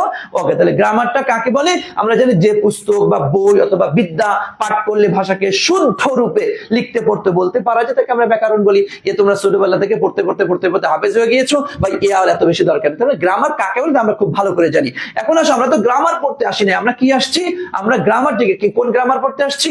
আমরা হচ্ছে ইংলিশ গ্রামার পড়তে আসছি। দুনিয়াতে তো অনেক গ্রামার আছে, বেঙ্গলি গ্রামার আছে, ইংলিশ গ্রামার আছে, অ্যারাবিক গ্রামার আছে, চাইনিজ গ্রামার, এরকম বিভিন্ন গ্রামার আছে। তা আমরা পড়বো কোনটা একটু বলো তো ভাইয়া? আমরা পড়বো ডেফিনেটলি আজকে হচ্ছে আমাদের কি ইংলিশ গ্রামার, ইংলিশ ল্যাঙ্গুয়েজ, যেটা ইংলিশ গ্রামার যেটা রয়েছে এই বিষয়ে চলো আমরা এখন একটু করে আমরা প্রবেশ করবো ইনশাআল্লাহ। ঠিক আছে ভাইয়া? ওকে, এখন আসেন, এখন আপনার চিন্তার মধ্যে আরেকটু ভাঁজ পড়বে। আচ্ছা বুঝলাম ইংলিশ গ্রামারে, স্যার আপনি ল্যাঙ্গুয়েজ থেকে গ্রামারে নিয়ে আমাদেরকে নিয়ে আসলেন। এখন স্যার ইংলিশ গ্রামারের অধ্যায় কতটি, বা ইংলিশ গ্রামারটা আসলে কিভাবে কি সাজানো, কিভাবে কি আসছে, টোটাল বিষয়টা আসলে কিভাবে কি হবে, আমাদের এই বিষয়গুলো আমাদেরকে একটু ক্লিয়ার করতে হবে। আসেন একটু খাতায় লেখালেখি শুরু হবে এখন আমাদের ইনশাআল্লাহ। ঠিক আছে, ইংলিশ গ্রামারের অধ্যায় আসলে কতটি, কে বলতে পারবে একটু বলো তো ভাইয়া? দেখি আমি একটু তোমাদের কাছ থেকে কোশ্চেন নিয়ে নিচ্ছি, কে পারে একটু বলো তো, ইংলিশ গ্রামারের অধ্যায় আসলে কতটি, একটু আমাকে বলো। আচ্ছা স্যার, গ্রামারের ডেফিনেশনটা কি? গ্রামারের ডেফিনেশন যে বই বা যে বিদ্যা, যে নিয়ম পাঠ করলে ভাষাকে শুদ্ধ রূপে লিখতে পড়তে বলতে পারা যায়। কারণ গ্রামারের আবিষ্কারটা কেন হয়েছে, যখন ভাষার মধ্যে একটা হজবরল চলে আসছে, যে তোমার ঢাকাইয়ারা একরকম বলে, তোমার কি বলে চিটাগাংরা এক এক অঞ্চলের মানুষ এক এক রকমের ভাবে কথা বলে, তো এই সব কিছুকে বাদ দিয়ে শুদ্ধভাবে লেখার জন্য কিছু নিয়ম যে দেওয়া হলো, এই নিয়মের নামই হচ্ছে গ্রামার। ওকে ভাইয়া, জি থ্যাংক ইউ সো মাচ। এই যে অনেকেই পারেন আপনার, তাহলে ইংলিশ গ্রামারের অধ্যায় হচ্ছে 5টি, তাই না ভাইয়া? 5টি দেখি কি বলতে পারো একটু। একটা হচ্ছে আমরা জানি অর্থোগ্রাফি, বুঝতে পেরেছি? আজকে আমি এক ক্লাসে আপনাদের একদম মানে প্লে থেকে, হ্যাঁ প্লে থেকে একদম 5-এ উঠাই দিবা আজকের একটা ক্লাসে ইনশাআল্লাহ। দেখো একটা হচ্ছে অর্থোগ্রাফি, তোমরা একটু খাতায় লিখে ফেলবা, অর্থোগ্রাফি, আর একটা হচ্ছে তোমার ইটিমোলজি। ওকে, আচ্ছা এরপর হচ্ছে ইটিমোলজি, সিনট্যাক্স, এরপর হচ্ছে পাংচুয়েশন, যা তোমরা পড়েছো, PUNCTURTIO এর পাংচুয়েশন, এরপর হচ্ছে তোমার প্রোসোডি। ঠিক আছে, প্রোসোডি, দেখো এই যে ইংরেজি গ্রামারের যে 5টি অধ্যায় রয়েছে, অর্থোগ্রাফি, ইটিমোলজি, সিনট্যাক্স, পাংচুয়েশন এবং প্রোসোডি, এখান থেকে অবাক হবা ঢাকা বিশ্ববিদ্যালয় এক বছর প্রশ্ন করেছিল এই যে এইটা প্রশ্ন করেছিল। কি প্রশ্ন করেছিল? এটার বাংলাটা জানতে চেয়েছিল, এই কোশ্চেনটা আসছিল, বুঝতে পেরেছেন? হ্যাঁ, সিনট্যাক্স এর বাংলা প্রতিশব্দটা কি? দেখেন আমি কোথা থেকে শুরু করেছি, একদম প্লে ক্লাসে, প্লে নার্সারির পড়া থেকে শুরু করেছি, অথচ ঢাকা বিশ্ববিদ্যালয় এক বছর এখান থেকে কিন্তু কোশ্চেন করেছে। সুতরাং ভাইয়া এটাকে অবহেলা করা যাবে না, কোনো ক্লাসের কোনো সিলি পড়াকে কোনো অবহেলা করা যাবে না, একদম শূন্য লেভেল থেকে, জিরো লেভেল থেকে তোমাকে শুরু করতে হবে। কারণ ঢাকা বিশ্ববিদ্যালয়ে তোমার নির্দিষ্ট কোনো সিলেবাস কিন্তু নাই, এই অনির্দিষ্ট সিলেবাসের মধ্য থেকেই তোমাকে নির্দিষ্ট করে ফেলতে হবে। দেখো অর্থোগ্রাফি, যার বাংলাটা হচ্ছে আমরা বলতে পারি হচ্ছে বর্ণ প্রকরণ, ঠিক আছে? বর্ণ প্রকরণটা কি? তার মানে এই অধ্যায়টার মধ্যে বর্ণ নিয়ে আলোচনা করা হবে। হ্যাঁ, বর্ণ কাকে বলে, কত প্রকার, কি এই রিলেটেড যত কথা আছে সমস্ত কথা এখানে আলোচনা করা হবে। এবার ইটিমোলজি, যাকে আমরা বলি হচ্ছে শব্দ প্রকরণ, সিনট্যাক্স হচ্ছে তোমার বাক্য প্রকরণ, তথা এই অধ্যায়ে শব্দ নিয়ে আলোচনা করা হবে, এই অধ্যায়ে বাক্য নিয়ে আলোচনা করা হবে। পাংচুয়েশন তোমরা আগেই পড়েছো, এটা কি? বিরাম চিহ্ন। আচ্ছা, প্রোসোডি শব্দের অর্থ হচ্ছে ছন্দ প্রকরণ। তার মানে এই 5টি অধ্যায় ইংরেজির মধ্যে কিন্তু রয়েছে। কেউ যদি কখনো তোমাকে প্রশ্ন করে বলতো ইংরেজি ব্যাকরণের অধ্যায় আসলে কতটি, ডেফিনেটলি বলবা এই 5টি, এবং এই 5টি সবসময় এটাই বলবা। এটা কিন্তু খুবই মোস্ট ইম্পর্টেন্ট একটা বিষয়, অনেকে তোমরা জানোই না। সত্য কথা যদি বলো, সত্য কথা বলো, মিথ্যা কথা বলিও না। ভাইয়া কে তোমরা এটা জানতে আজকের আগ পর্যন্ত একটু বলো তো সত্য কথা, যদি বলো তো জানো তো আলহামদুলিল্লাহ, না জানলে জাস্ট আমি একটু সার্ভে নেওয়ার জন্য তোমাদের কাছে জিজ্ঞাসা করছি। বলো তো ভাইয়া কে বলো তো। 5 নাম্বার লিখেছি প্রোসোডি ভাইয়া, 5 নাম্বারটা হচ্ছে প্রোসোডি। দেখো প্রো, এরপরে সো, এরপর হচ্ছে ডি। কে জানতে বলো তো? হ্যাঁ, এই যে অনেকেই দেখবা ভাইয়া এটা মাইন্ড করার কিচ্ছু নাই। আমি অবাক হবা, কারণ হচ্ছে যে আমাদের পেজের মাধ্যমে তোমরা যারা ভর্তি হয়ে, তোমরা জানো যে আমাদের এই কোর্সটি হচ্ছে তোমার new commerce coaching centre, easy English, accounting club এবং অ্যাকাউন্টিং সম্রাট, এই 4টি পেজের সম্মিলিত নাম হচ্ছে বিজনেস স্কোয়াড। আমাদের এই গ্রুপটা, এই 4টা পেজ থেকে তোমরা যারাই ভর্তি হয়েছো, বিশেষ করে আমার কাছে অসংখ্য স্টুডেন্টের কথা আসছে, সেটা হচ্ছে স্যার আমি সবচেয়ে বেশি সমস্যা আমার ইংলিশে, আমি ইংলিশ পারি না, ইংলিশে অত্যন্ত দুর্বল। তখন তাকে একটা কথাই বলেছি, ভাইয়া কোনো স্টুডেন্ট যদি আমার কাছে অ্যাডমিশন টেস্টে যদি একদম শুরুর ক্লাস থেকে শেষ ক্লাস অবধি লেগে থাকে, আমি যা বলবো তা যদি শুনেও চলে, ইনশাআল্লাহ ইংলিশে প্রবলেম বলতে কোনো শব্দ ওর থাকবে না, এতটুকু বলতে পারি। তুমি নিজেই তো দেখতে পাচ্ছ, তোমার জন্মগ্রহণ করা থেকে আমি শুরু করাইলাম ভাইয়া, এর নিচে তো আর নামা সম্ভব না। সুতরাং তুমি শুরু থেকে যদি লেগে থাকতে পারবা না কেন? তুমি যে এতদিন ধরে ইংলিশ না পারার পেছনে অন্যতম কারণ ছিল হচ্ছে তোমার সিকোয়েন্সটা ঠিক ছিল না। তোমাকে শুরুর দিনই টেন্স পড়ানো হয়েছে, তোমাকে শুরুর দিনই রাইট ফর্ম অফ ভার্ব পড়ানো হয়েছে, কিন্তু টেন্স এবং রাইট ফর্ম অফ ভার্বের আগে যে আরো বেশ কিছু বিষয় জানতে হয়, এটা তুমি জানতে না বিধায় তুমি ইংলিশটা পারো নাই। তো আমরা তো একদম শূন্য থেকে শুরু করলাম, আশা করি ইনশাআল্লাহ শুরু থেকে লেগে থাকো, ভালো কিছু অপেক্ষা করছে তোমার জন্য। ঠিক আছে ভাইয়া, ওকে, থ্যাংক ইউ সো মাচ। অনেকে জানতে না, তাহলে আমরা এটা ক্লিয়ার হইলাম যে আমাদের 5টি অধ্যায় রয়েছে। আমি এখানে এই দেখো ইয়ার মধ্যে দিয়েও দিয়েছি, স্লাইডে তোমরা পেয়ে যাবা, এটা দিয়ে দেওয়া হবে। আচ্ছা, এরপরে আসো সবচাইতে গুরুত্বপূর্ণ বিষয় হচ্ছে ফাউন্ডেশন অফ ইংলিশ গ্রামার, তথা আমাদের এই যে ইংরেজি গ্রামার যেটা, এটা কিসের উপর ভিত্তি করে দাঁড়িয়ে আছে জানো? হ্যাঁ, কিসের উপর ভিত্তি করে? ফাউন্ডেশন, বেসমেন্ট যাকে আমরা বলি, কার উপর ভিত্তি করে দাঁড়িয়ে আছে? হ্যাঁ, এরকমটা হচ্ছে তোমার 6টা বিষয় রয়েছে। আমি এটাকে ইংলিশ গ্রামারের 6টি পিলার বলি। 6টি পিলার কি বলতো? কি বলেছি আমার ভাষায়, কি বলেছি একটু আমাকে বলো তো, একটু আমাকে বলো কি বলেছি ভাইয়া, একটু দূর। হ্যাঁ, ছন্দ প্রকরণ, ঠিক আছে, প্রোসোডি ছন্দ প্রকরণ। একটু বলো তো কি বলেছি ভাইয়া? ফাউন্ডেশন অফ ইংলিশ গ্রামার, এটা আমি 6টি পিলার 6টা পিলার। আসো সেই 6টা পিলারটা কি আমি তোমাদেরকে একটু দেখি। এই দেখো তোমার পিলারের সাজাইলাম, এই 1টা 2টা 3টা 4টা 5টা, এই 6টা পিলার। 6টা পিলারের প্রথমটার নাম হচ্ছে তোমার হলো কি? সাউন্ড। ওকে, আসেন একটু সাউন্ড। এরপর একটা নাম হচ্ছে লেটার, এরপর একটা নাম হচ্ছে হচ্ছে কি তোমার অ্যালফাবেট, এরপরেরটার নাম হচ্ছে তোমার সিলাবল। ওকে, সিলাবল। এরপরেরটার নাম হচ্ছে তোমার ওয়ার্ড, এরপরেরটার নাম হচ্ছে তোমার সেন্টেন্স। এই দেখেন আমরা ভিতরে ঢুকে যাচ্ছে, কিন্তু আমরা কিন্তু একটু একটু করে ভিতরে প্রবেশ করব, একটু একটু করে। তোমরা দ্রুত লিখে ফেলো ভাইয়া, স্পিড একটু বাড়াইতে হবে, ঠিক আছে? এটা কিন্তু এইচএসসির ক্লাস নয়, এটা কিন্তু এইচএসসির ক্লাস না, এটা কিন্তু অ্যাডমিশনের ক্লাস। একটা চেয়ার দিও তো। এটা কিন্তু এইচএসসির ক্লাস নয় ভাইয়া, এটা অ্যাডমিশনের ক্লাস। সুতরাং তোমাকে একটু স্পিডে যেতে হবে। আমি নিজেও তো একটু স্পিডে যাব, তুমিও একটু স্পিডে থাকবা, ঠিক আছে? তুমিও একটু স্পিডে থাকার চেষ্টা করবে ইনশাআল্লাহ, ঠিক আছে? Thank you so much. এই তো মানে বলতে দেরি আছে তো তোমার লিখতে দেরি হবে না, টাস টাস করে লিখে ফেলবা ইনশাআল্লাহ, ঠিক আছে? তাহলে 6টি পিলার কি লেখা হয়েছে? ডান ডান ডান।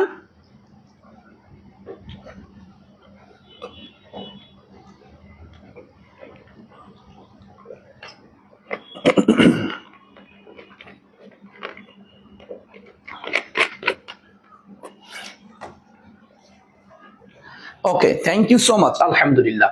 এখন আসেন আমরা একটু একটু করে এই 6টি পিলারকে আমরা ক্লিয়ার করার চেষ্টা করব, দেখি আমরা পারি কিনা।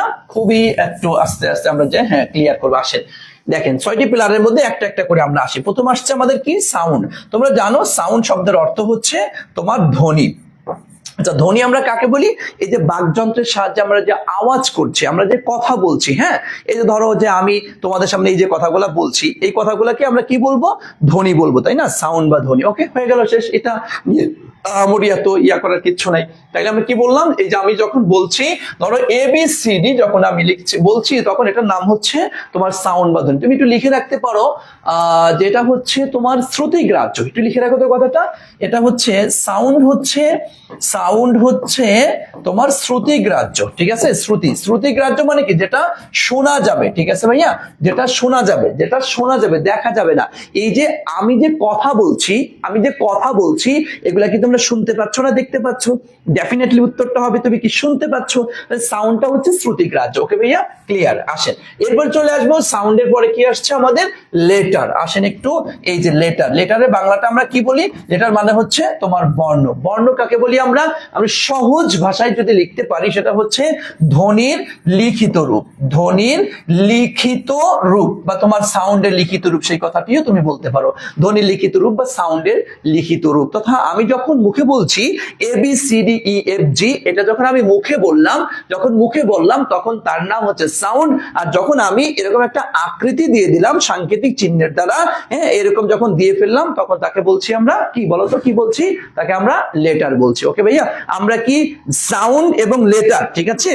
সাউন্ড এবং লেটার, এই তফাৎটা কি ক্লিয়ার হয়েছে? একটু আমাকে বলতে হবে। প্রত্যেকটা স্টেপে ভাইয়া বুঝে যাওয়ার চেষ্টা করো। তুমি অল্প পড়ো, বাট বুঝে ক্লিয়ার করো, তাহলে দেখবা A to Z তুমি ক্লিয়ার হয়ে যাচ্ছে এবং তোমার একটা সিট বিশ্ববিদ্যালয়ে কনফার্ম হবেই হবে। কিন্তু তুমি যে বুঝে না পড়ো, তাহলে কিন্তু হবে না। কথা ক্লিয়ার ভাইয়া? ওকে, থ্যাংক ইউ সো মাচ। তাহলে আমরা লেটারটা ক্লিয়ার হয়েছি। এখন আসেন এই যে লেটারকে আমরা দুইটা দৃষ্টিকোণ থেকে ভাগ করতে পারি। একটা হচ্ছে তোমার লেখার দিক থেকে, খেয়াল করো, লেখার দিক থেকে, আর একটা হচ্ছে তোমার উচ্চারণের দিক থেকে, ঠিক আছে ভাইয়া? আচ্ছা, লেখার দিক থেকে এটা হচ্ছে দুই প্রকার, উচ্চারণের দিক থেকে এটা হচ্ছে দুই প্রকার। লেখার দিক থেকে দুই প্রকার কি কি তোমরা এটা জানো, খুব ভালো করে জানো। একটা যে ক্যাপিটাল লেটার, আর একটা হচ্ছে তোমার স্মল লেটার। আর উচ্চারণ দিক থেকে আমরা একটা পেয়েছি হলো তোমার ভাওয়েল, আর একটা পেয়েছি আমরা কনসোনেন্ট। বুঝতে পেরেছেন? ভাওয়েলের লেটার তোমরা পেয়েছো 5টি, এটা খুব ভালো করে আমরা জানি। কি কি ভাইয়া বলো তো? A-E-I-O-U। তুমি বুঝতে পেরেছো যে আমি তোমাকে কোথা থেকে শুরু করেছি? আর বাকি হচ্ছে আমরা জানি 21টি হচ্ছে আমরা কনসোনেন্ট হিসেবে ধরি।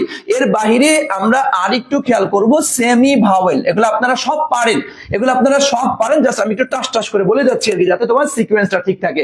সেমি ভাওয়েল দুইটি, কি পেয়েছি? W আর হচ্ছে Y। এবং স্পেশালি এই জায়গাটিতে একটু খেয়াল করবা, এই যে Y, এটাকে স্পেশাল ভাওয়েল বলা হয়, স্পেশাল ভাওয়েল বলা হবে। অনেক জায়গায় প্রশ্ন এরকমটা আসছে, যেখান থেকে একটু সহজ কোশ্চেন করে, যে ইউনিভার্সিটিতে সাপোজ 7 কলেজে যদি একটা কোশ্চেন করে, হতেও পারে এটা যে নিচের কোনটিকে স্পেশাল ভাওয়েল বলা হয়, স্পেশাল ভাওয়েল, তখন অ্যান্সারটা অবশ্যই দেবা Y। কথা বুঝতে পেরেছো? তাহলে দাঁড়াচ্ছে লেটার দুইটা দৃষ্টিকোণ থেকে ভাগ করেছি, লেখার একটা দৃষ্টিকোণ, উচ্চারণের আর একটা দৃষ্টিকোণ। লেখার দিক থেকে আমরা দুই প্রকার পেয়েছি, ক্যাপিটাল এবং স্মল। ওকে, ফাইন, ক্লিয়ার, জানো এই সিস্টেমেটিক ওয়েটা। এরপরে উচ্চারণের দিক থেকে দুই প্রকার, ভাওয়েল এবং কনসোনেন্ট। ভাওয়েলের বাংলা হচ্ছে স্বরবর্ণ, আর কনসোনেন্টের বাংলা হচ্ছে ব্যঞ্জন বর্ণ। এছাড়াও রয়েছে সেমি ভাওয়েল, যাকে আমরা অর্ধ স্বরবর্ণ বলি, দুইটা লেটার ডাব্লিউ এবং ওয়াই কে বলা হয় স্পেশাল ভাওয়েল। কথা ক্লিয়ার? পারা যাবে ভাইয়া? পারা যাবে? পারবা কিনা একটু বলো। যদি পেরে থাকো তাহলে চলো আমরা একটু কিছু কোশ্চেন অ্যানালাইসিস করি। দেখো এখান থেকে কিছু কোশ্চেন আসছে, যদি একটু অ্যান্সার তোমরা করে দাও তাহলে দেখি একটু জাস্টিফাই হয়ে যাক যে আসলে আমরা পারবো কি পারবো না। আসো দেখো এখানে the semi vowels in the English alphabet আর, বলো সেমি ভাওয়েল কি চেয়েছে তোমার এখানে? Semi vowel. দেখছেন আমি এখানে একটা কোন একটা ইউনিভার্সিটি কোথায় যেন কোশ্চেন করেছিল এটা, এই দেখো সেমি ভাওয়েল। অ্যান্সার করো দ্রুত, মানে এখানে পড়েছো কোশ্চেন অ্যানালাইসিস, পড়েছো কোশ্চেন অ্যানালাইসিস, পড়েছো কোশ্চেন অ্যানালাইসিস, খুব দ্রুত সাথে সাথে ক্লিয়ার করে ফেলবে ইনশাআল্লাহ। পারবোই পারবো আমরা। কনফিডেন্স রাখতে হবে, কনফিডেন্স রাখতে হবে। এবং আমার একটা কমন স্লোগান হচ্ছে, শুরু তো অনেকেই করে, শেষ কজনা করে। যে কজনা শেষ করে বিজয়ের হাসি, সেই কজনাই হাসতে পারে। কথা বুঝতে পেরেছো? সুতরাং ধৈর্য ধরে লেগে থাকতে হবে, ধৈর্য ধরে লেগে থাকতে। তাহলে সেমিফাইনালটা কি? ডাব্লিউ এবং ওয়াই। ওকে ভাইয়া, আশা করছি এটা তোমরা বুঝতে পারবে। একটা কোশ্চেন আমরা ক্লিয়ার। ওকে, আসেন এরপর আরেকটি কোশ্চেন একটু খেয়াল করে দেখেন। আসলে আরেকটা কোশ্চেন, দা ভাওয়েলস, এই দেখেন vowels in the English alphabet. English অ্যালফাবেটে ভাওয়েল আসছে কয়টা? একটু বলো। এগুলো হবে, এগুলো কোনো কিছু না, আমরা জানি, একটু আগে শিখে আসছি কি 5টি, তাই না ভাইয়া?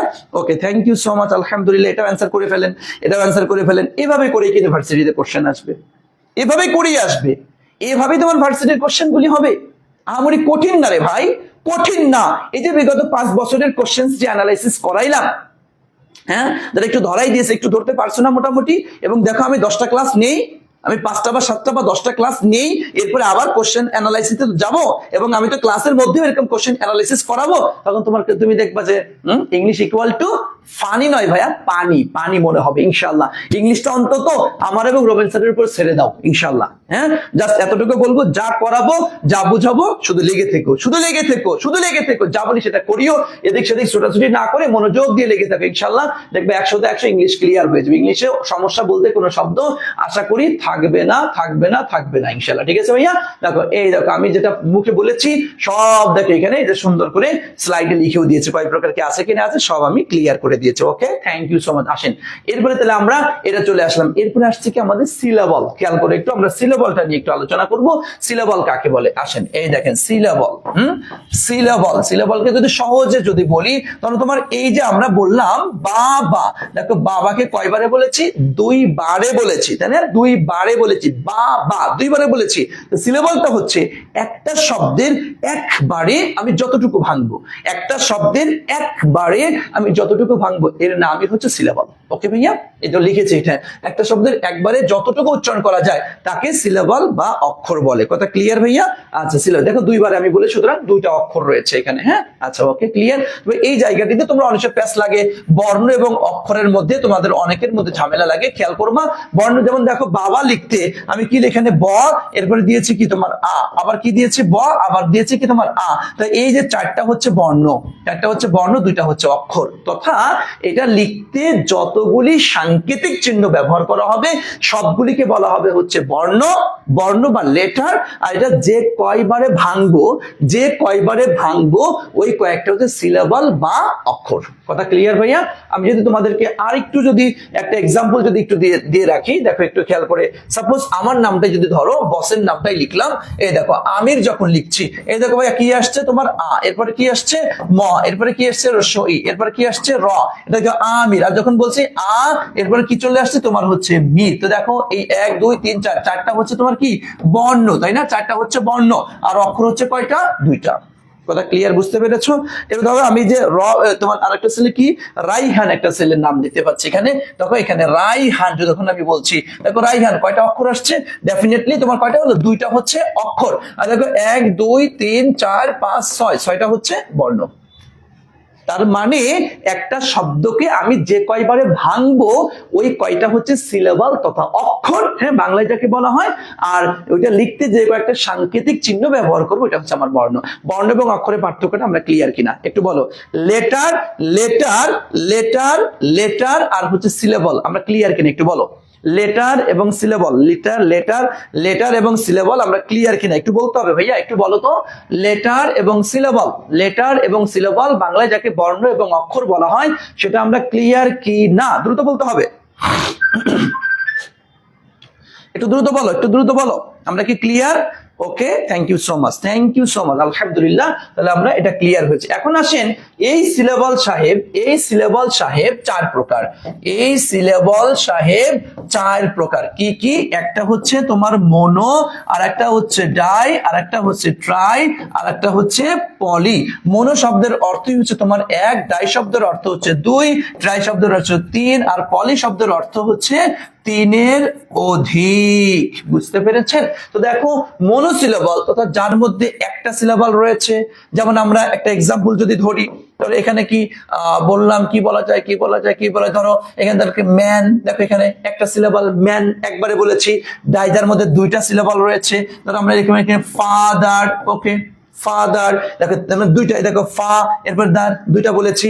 এবার দেখো ট্রাই সিলেবলের মধ্যে আমরা দিতে পারি, ধরো এখানে কম, তারপরে কি পিউ টার, কয়বার বলেছি আমরা, দেখো 3বারে বলেছি। তো 3টা সিলেবল হয়ে গেল, তাই না? 3টা সিলেবল হয়ে গেল। পলি মানে 3-এর অধিক, যেটা তুমি একসময় পড়বা, খুব মনের মধ্যে একটা শক্ত মার রাখতে হইবে। আচ্ছা দেখেন, এ কি ইউ, ইউ একটা, নি একটা, ভার একটা, সি একটা, টি একটা, কয়টা হইলো তোমার? 5টি সিলেবল হয়ে গেল। দেখো ইউনিভার্সিটি 3-এর অধিক সিলেবল। তথা আমরা একটা শব্দের একবারে যতটুকু ভাঙবো সেটাই হচ্ছে আমাদের সিলেবল। বাংলায় অক্ষর বলছি 4 রকমের পেয়েছি, মোনো, ডাই, ট্রাই, পলি। মোনো মানে একটা সিলেবল, ডাই মানে 2টা, ট্রাই 3টা, পলি 3-এর অধিক। কথা ক্লিয়ার ভাইয়া? এটাকে আমরা পারবো? একটু বলো তো।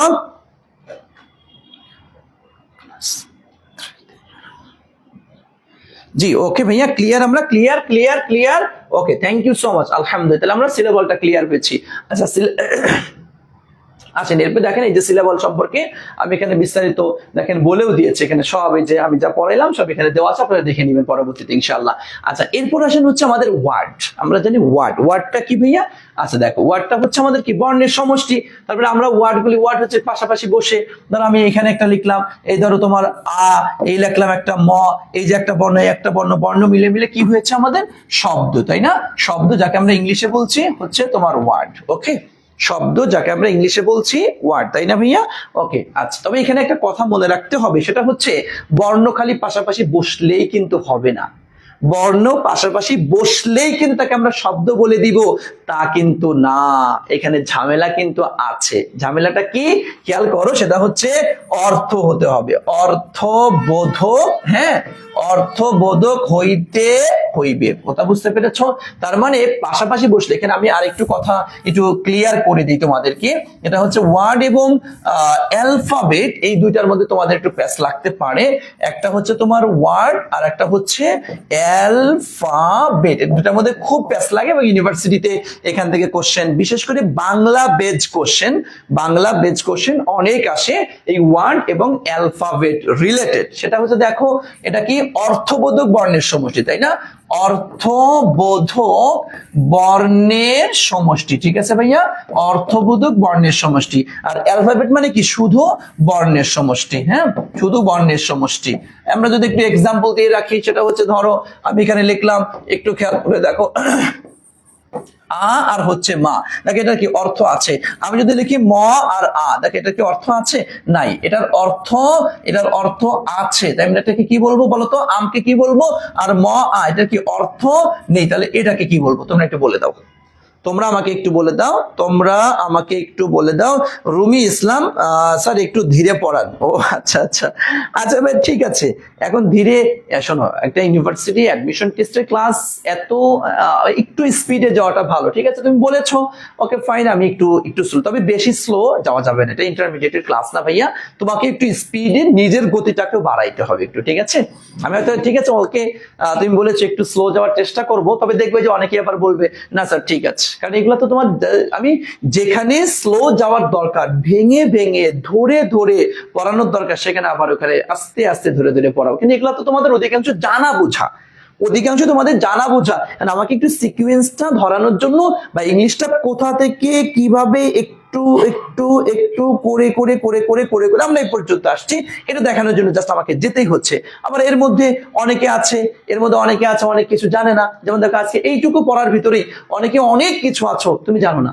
জানতে না, পারতে না এটা, হ্যাঁ। এবং শেষ ক্লাস পর্যন্ত আছে, তো আমাদের সেন্টেন্সের উপরে টোটাল ক্লাসটা যাবে, শেষ পর্যন্ত দেখবা অনেক তথ্য আছে যা তুমি জীবনেও জানতে না, জীবনে শোনোই নাই, বুঝোই নাই, এটা যেটা ইউনিভার্সিটি এখান থেকে কোশ্চেন করবে। কারণ আজকে কিন্তু আমরা 1 to 5 ক্লাস 1 থেকে 5 পর্যন্ত যে সমস্ত বেসিক লাগে টোটাল বিষয়টা আমরা আজকে ক্লিয়ার করে ফেলবো ইনশাআল্লাহ। ঠিক আছে, থ্যাংক ইউ সো মাচ, আলহামদুলিল্লাহ।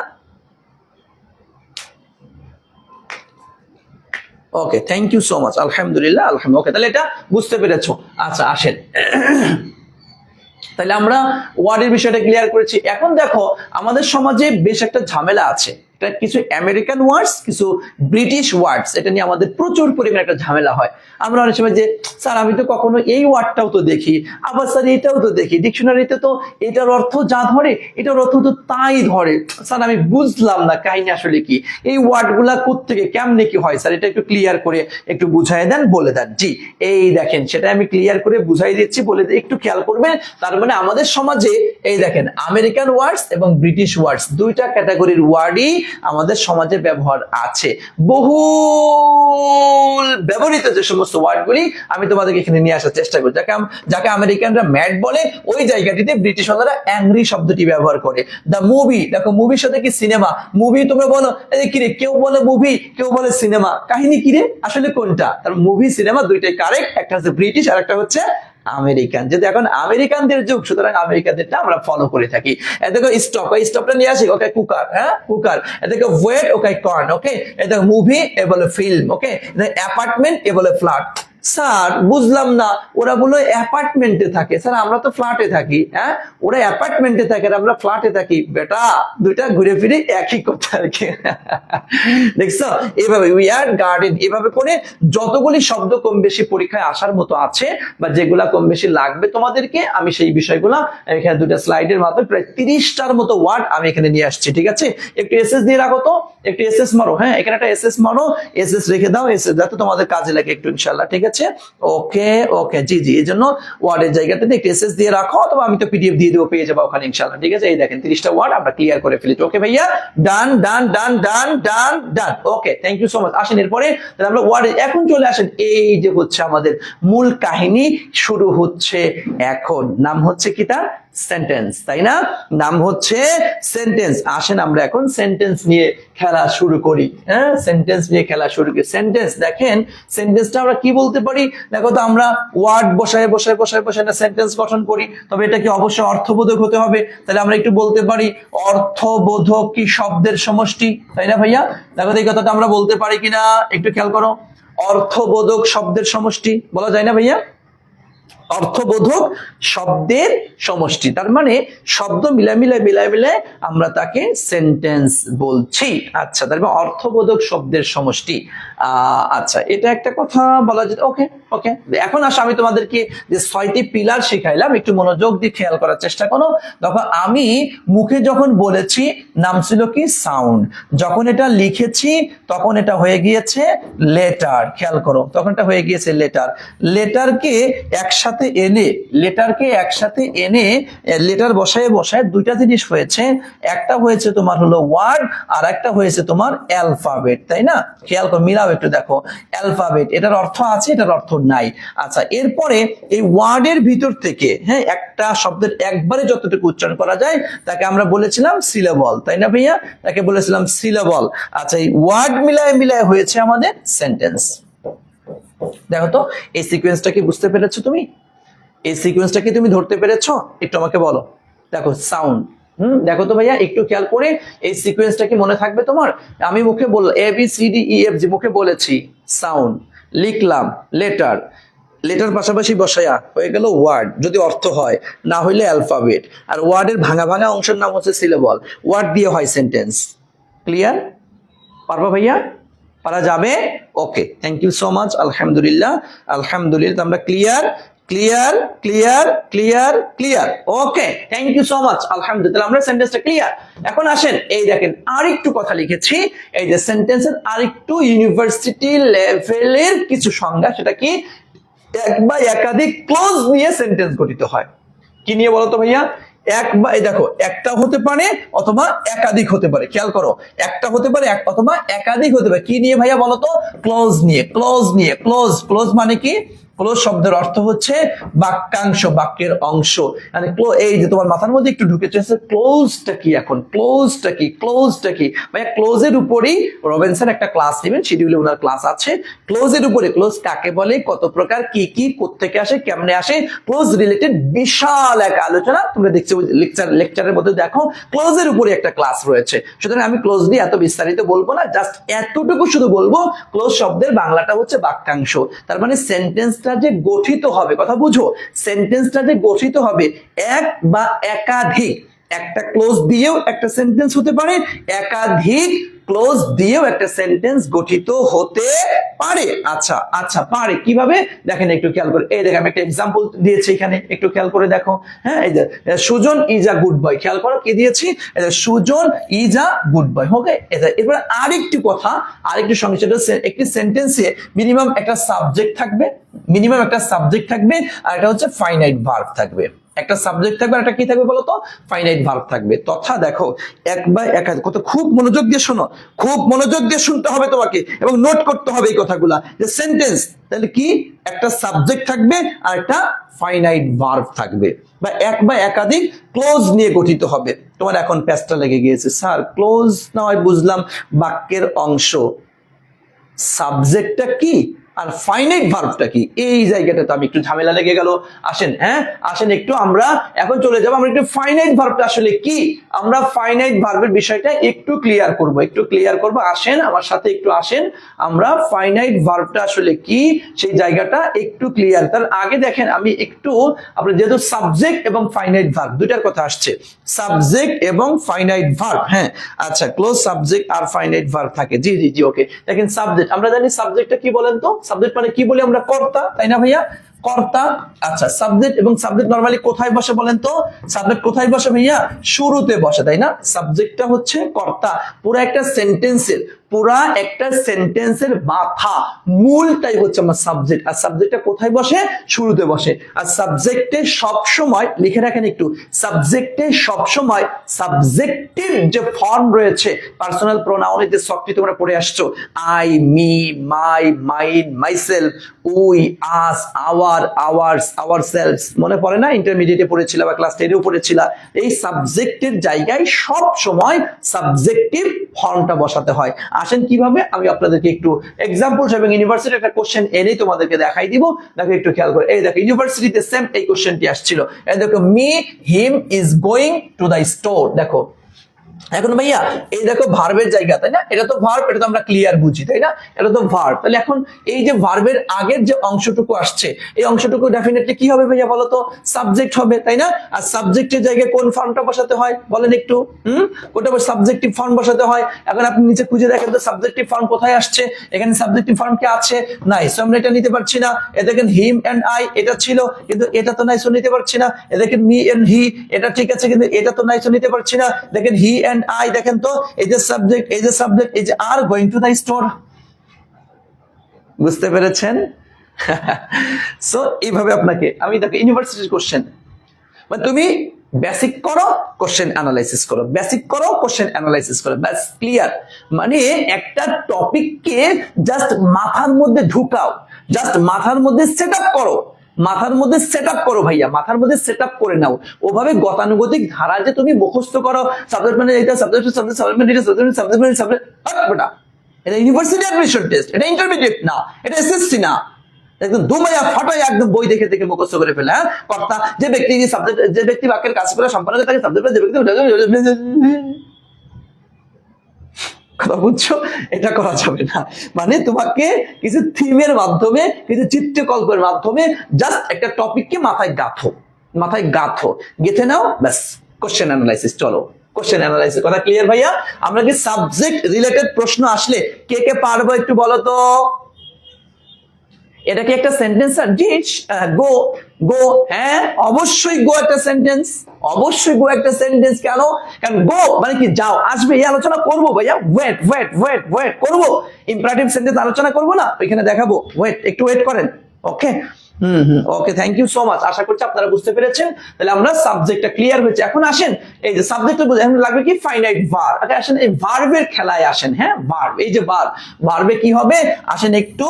এই যে ভার্ব হচ্ছে দুই প্রকার প্রথমত। হ্যাঁ, একটা হচ্ছে ফাইনাইট আর একটা হচ্ছে তোমার নন ফাইনাইট। ওকে ভাইয়া, ফাইনাইট আর নন ফাইনাইট। আচ্ছা শোনো, আমি তোমাদেরকে একটু বলি, ভাই খারাপ লাগছে, বোঝা যাচ্ছে নাকি যাচ্ছে না, একটু আমাকে বলো তো, একটু আমাকে বল, জাস্ট একটু আমাকে একটু একটু এনশিওর করো। মানে ক্লাস কি বিরক্তিকর লাগছে নাকি, দূর আমি স্যারের ক্লাস কি আজাইরা পড়াচ্ছে, বিষয়টা কি এরকম লাগছে নাকি আসলে বোঝা যাচ্ছে? হ্যাঁ, একটু মজা লাগে নাকি লাগে না, একটু বলো তো ভাইয়া। কারণ বুঝলে কিন্তু ভাল লাগে, বুঝছো?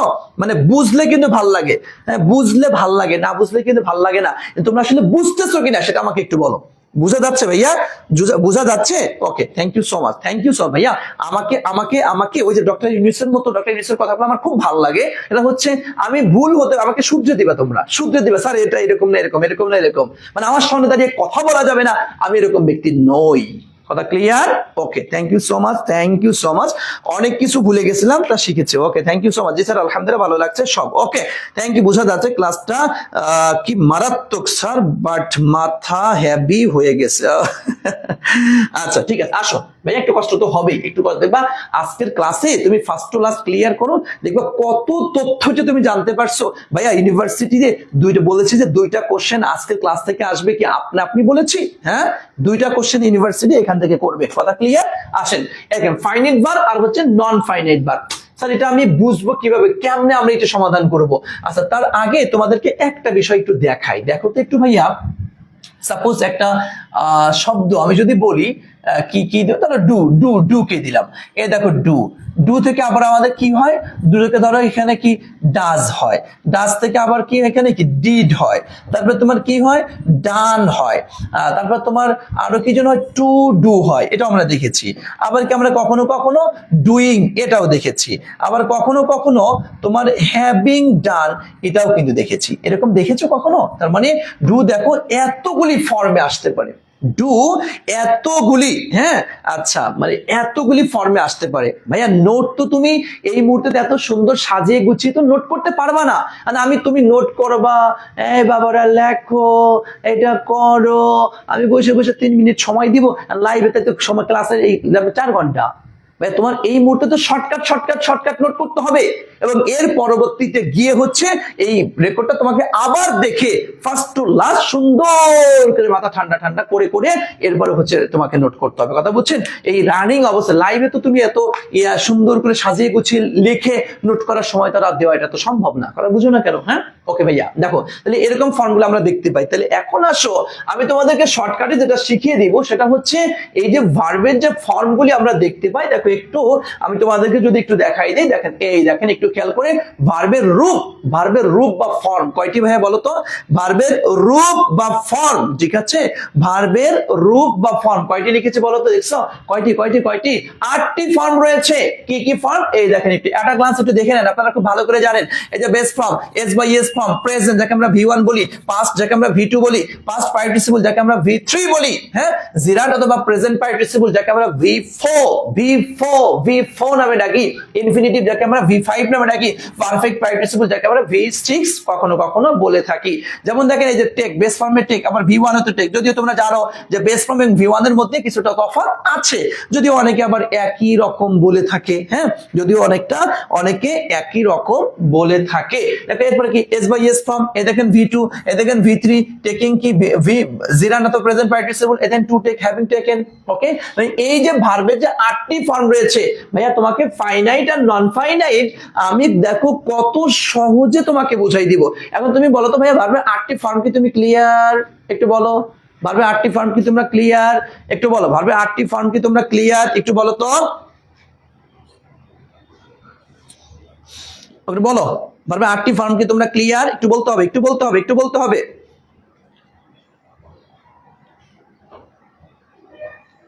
একটু বলো তো ভাইয়া, একটু বলো, ভার্বের 8টি ফর্ম কি আমরা ক্লিয়ার? ভার্বের 8টি ফর্ম কি আমরা ক্লিয়ার? ওকে, আসেন এই 8টি ফর্মের মধ্যে এই প্রথম 4টি ফর্ম হচ্ছে আমার ফাইনাইট, শেষ। ওকে, আর এই যে পরবর্তী যে 4টা রয়েছে এই 4টা হচ্ছে আমার নন ফাইনাইট। কথা ক্লিয়ার? শেষ। দেখছো, এর সাথে আর কত সহজে বুঝাবো। তুমি ভার্বের 8টি ফর্ম বুঝেছো, 8টির প্রথম 4টা ফাইনাইটে দিয়ে দাও, পরবর্তী 4টা নন ফাইনাইটে দিয়ে দাও, শেষ। পারবা? বলো পারবা? পারবা ভাইয়া? পারবা? পারবা? পারবা? পারবা? একটু বলো পারবা কিনা, একটু বলো তো ভাইয়া পারবা কিনা। ওকে, ক্লিয়ার, শেষ। তার মানে তুমি দেখো ভাইয়া কত সহজ, কত সহজে তুমি দেখো। আমি এই জায়গাটিতে যদি তোমাকে একটু ক্লিয়ার করাই, সেটা হচ্ছে তুমি যদি কখনো দেখো টেক আসছে, টেক কি ভার্বের বেস ফর্ম, আচ্ছা। কখনো যদি দেখো টেক্সট আসছে ভার্বের বেস ফর্ম, নাকি কখনো যদি টুক আসছে ভার্বের বেস ফর্ম, ওকে, তাহলে এটা পাইলাম। যদি কখনো তুমি দেখো আসছে তোমার টেকিং, কি হবে এটা ভাইয়া তুমি বলো, টেকিং। অথবা যদি কখনো দেখো তোমার টু টেক, যদি দেখো, যদি কখনো তোমার টেকেন যদি দেখো, অথবা তুমি কখনো তোমার হ্যাভিং টেকেন যদি দেখো, বলো এটা কি বলবা? দেখো কত সহজ করে দিলাম। ফাইনাইট আর নন ফাইনাইট নিয়ে তুমি বইয়ের মধ্যে ওরে সংজ্ঞা পড়বা। ফাইনাইট মানে হচ্ছে সমাপিকা ক্রিয়া, যেটা কর্তার কাজ সম্পন্ন করতে পারে, বাক্যের অর্থ সম্পূর্ণ হয়, তাকে আমরা ফাইনাইট ভার্ব বলে থাকি। যেটা নন ফাইনাইট মানে অসমাপিকা ক্রিয়া, যেটা কর্তার কাজ সম্পন্ন করতে পারে না। এই কত দাঁড়াই মানে সংজ্ঞা পড়বা। তো এই সংজ্ঞা কাজে লাগবে ইউনিভার্সিটিতে, সংজ্ঞা কোনো কাজে লাগবে না। ওকে ভাইয়া, ওকে ওকে। আরেকজন প্রশ্ন করেছো, স্যার অনেক সময় তো ভার্ব 2 আর 3 এক ফর্মই হয়, তখন কেমনে বুঝবো ফাইনাইট নাকি নন ফাইনাইট হয়? উফ রে, আসেন তাহলে এখন, তাহলে আগে তাহলে এই কোশ্চেনটার আগে আপনার কাছে আমার আরেকটা কোশ্চেন, সেটা হচ্ছে এই জায়গাটিতে যে ভার্বের 2 নম্বর ফর্ম নাকি 3 নম্বর। আমরা যেমন দেখি অনেক সময় ধরো তোমার কি বলে রিড, এই যে রিড একটা ভার্ব, এটা তো V2 আর V3, এটা তো একই ফর্ম, কিন্তু স্যার এই জায়গাটা যদি V2 ধরবো না V3 ধরবো, এইটা আমি বুঝবো কিভাবে? কি কোশ্চেন এটা হতে পারে না? যে ভার্বের V2 এবং V3 একই ফর্ম, তাহলে এটা বুঝবো কেমন এটা কি V2 নাকি V3? বলো কে কে জানো, বলো। কোশ্চেন কি এটা থাকে না, এটা যৌক্তিক কোশ্চেন থাকে না? হ্যাঁ, একটু বলো তো, একটু বলো তো, একটু বলো। হ্যাঁ, থাকে থাকে থাকে থাকে থাকে নাকি থাকে না? ডেফিনেটলি অনেকের আছে। লেখো, হেডিংটা লেখো যে V1 V2 এবং V3 কেমনে বোঝো? শর্টকাট, আসো। V2 আর হচ্ছে কি তোমার ভার্সেস V3 কেমনে বুঝবো? আসো, সহজ ভাষা ভাইয়া, দেখো সহজে কেমনে বুঝাই, জীবনে ভুলবা না। দেখো আমি যদি বলি আই রিড, হ্যাঁ, আচ্ছা না এটা দিব না, কি দেওয়া যায়, কি দেওয়া যায়, ধরো আচ্ছা যে কোনো একটা ভার্বের V2 V3 বলতো, যে কোনো এমন একটা ভার্ব বলতো যে ভার্ব, এই দেখো অনেক সময় তাড়াহুড়ার সময় মনে আসে না, কত হাজার হাজার ভার্ব আছে, মানে এমন একটা ভার্ব বলো যে ভার্বের V2 V3 একই, হ্যাঁ, ওই 3টি ফর্ম একই হয়, এটা বলিও না। ওটার একটু যে কনজুগেশন অফ ভার্বের ক্লাস এগুলো পড়াবো সামনে ক্লাস। একটা 3টি ফর্ম একই বলে না, 3টি ফর্ম একই না, 3টি ফর্ম একই না, হ্যাঁ, আচ্ছা 3টি ফর্ম একই না, বাট কাট তো 3টি ফর্ম একই, কাট তো 3টি ফর্ম একই, পুটে তো 3টি ফর্ম একই। আরে পাগলা, এমন একটা বল যেটা 3টি ফর্ম এক না, সব খালি বল 3টি ফর্ম একই হওয়া ভার্ব। আরে বেটা বলতেছি এটা 3টি ফর্ম একই হওয়া, এটা confusing verb, strong week verb, এগুলোর উপর আলাদা একটা ক্লাস আছে, কনজুগেশন অফ ভার্ব, দেখি 4 নাম্বার না 5 নাম্বার ক্লাস, ওই ক্লাসে করাবানে। শুধু আজকে এক্সাম্পল দেওয়ার জন্য বলছি যে 3টা ফর্ম একই, না হইলো না তাও।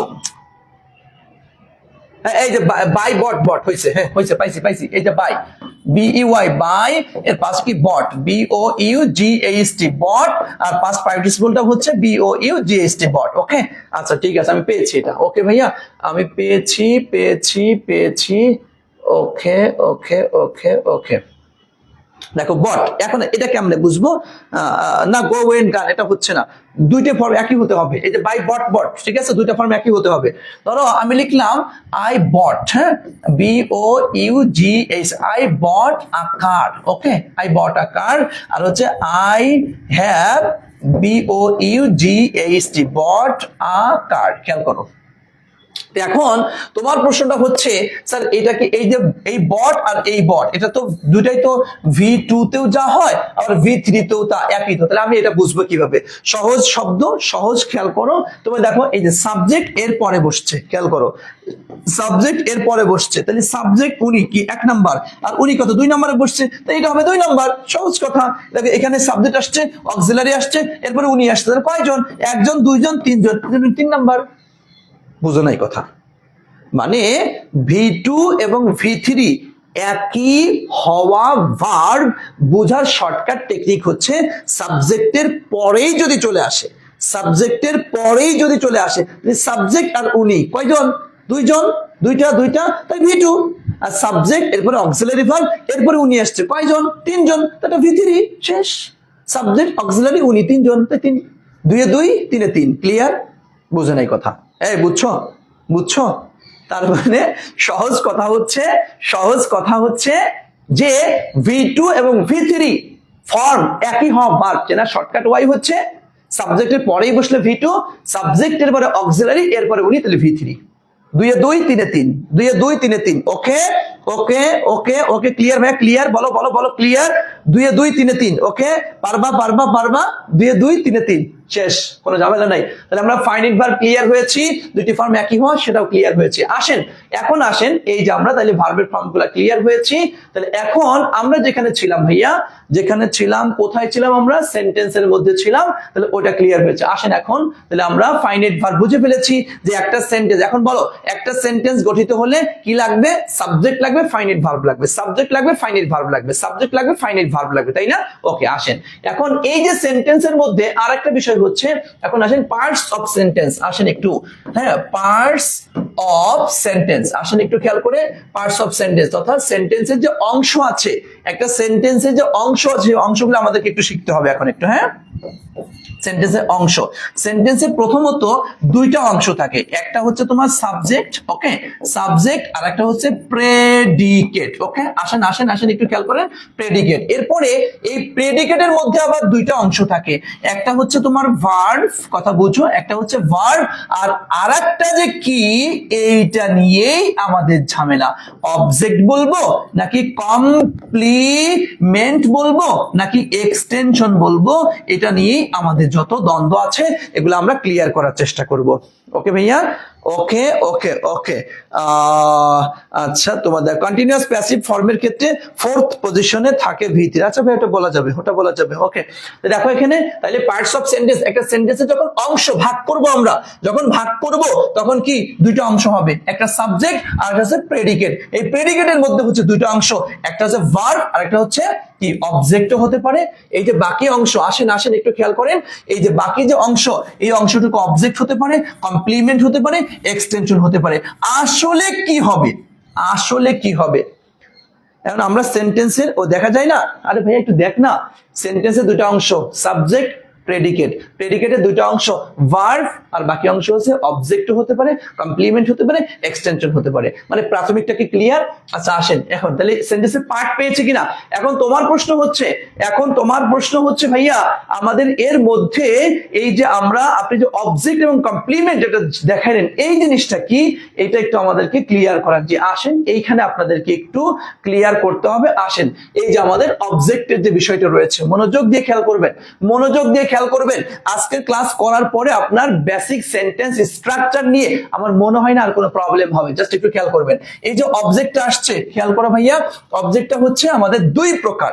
একটা হচ্ছে তোমার ডিরেক্ট অবজেক্ট, খেয়াল করো, একটা হচ্ছে ডিরেক্ট আর একটা হচ্ছে ইনডিরেক্ট, DIRECT, ইনডিরেক্ট। যেমন দেখো, আমরা অনেক সময় কথা বলতে গিয়ে বলি যে ধরো এখানে কে তোমাদের একটা আচ্ছা না, কারণ নাম নিলাম না।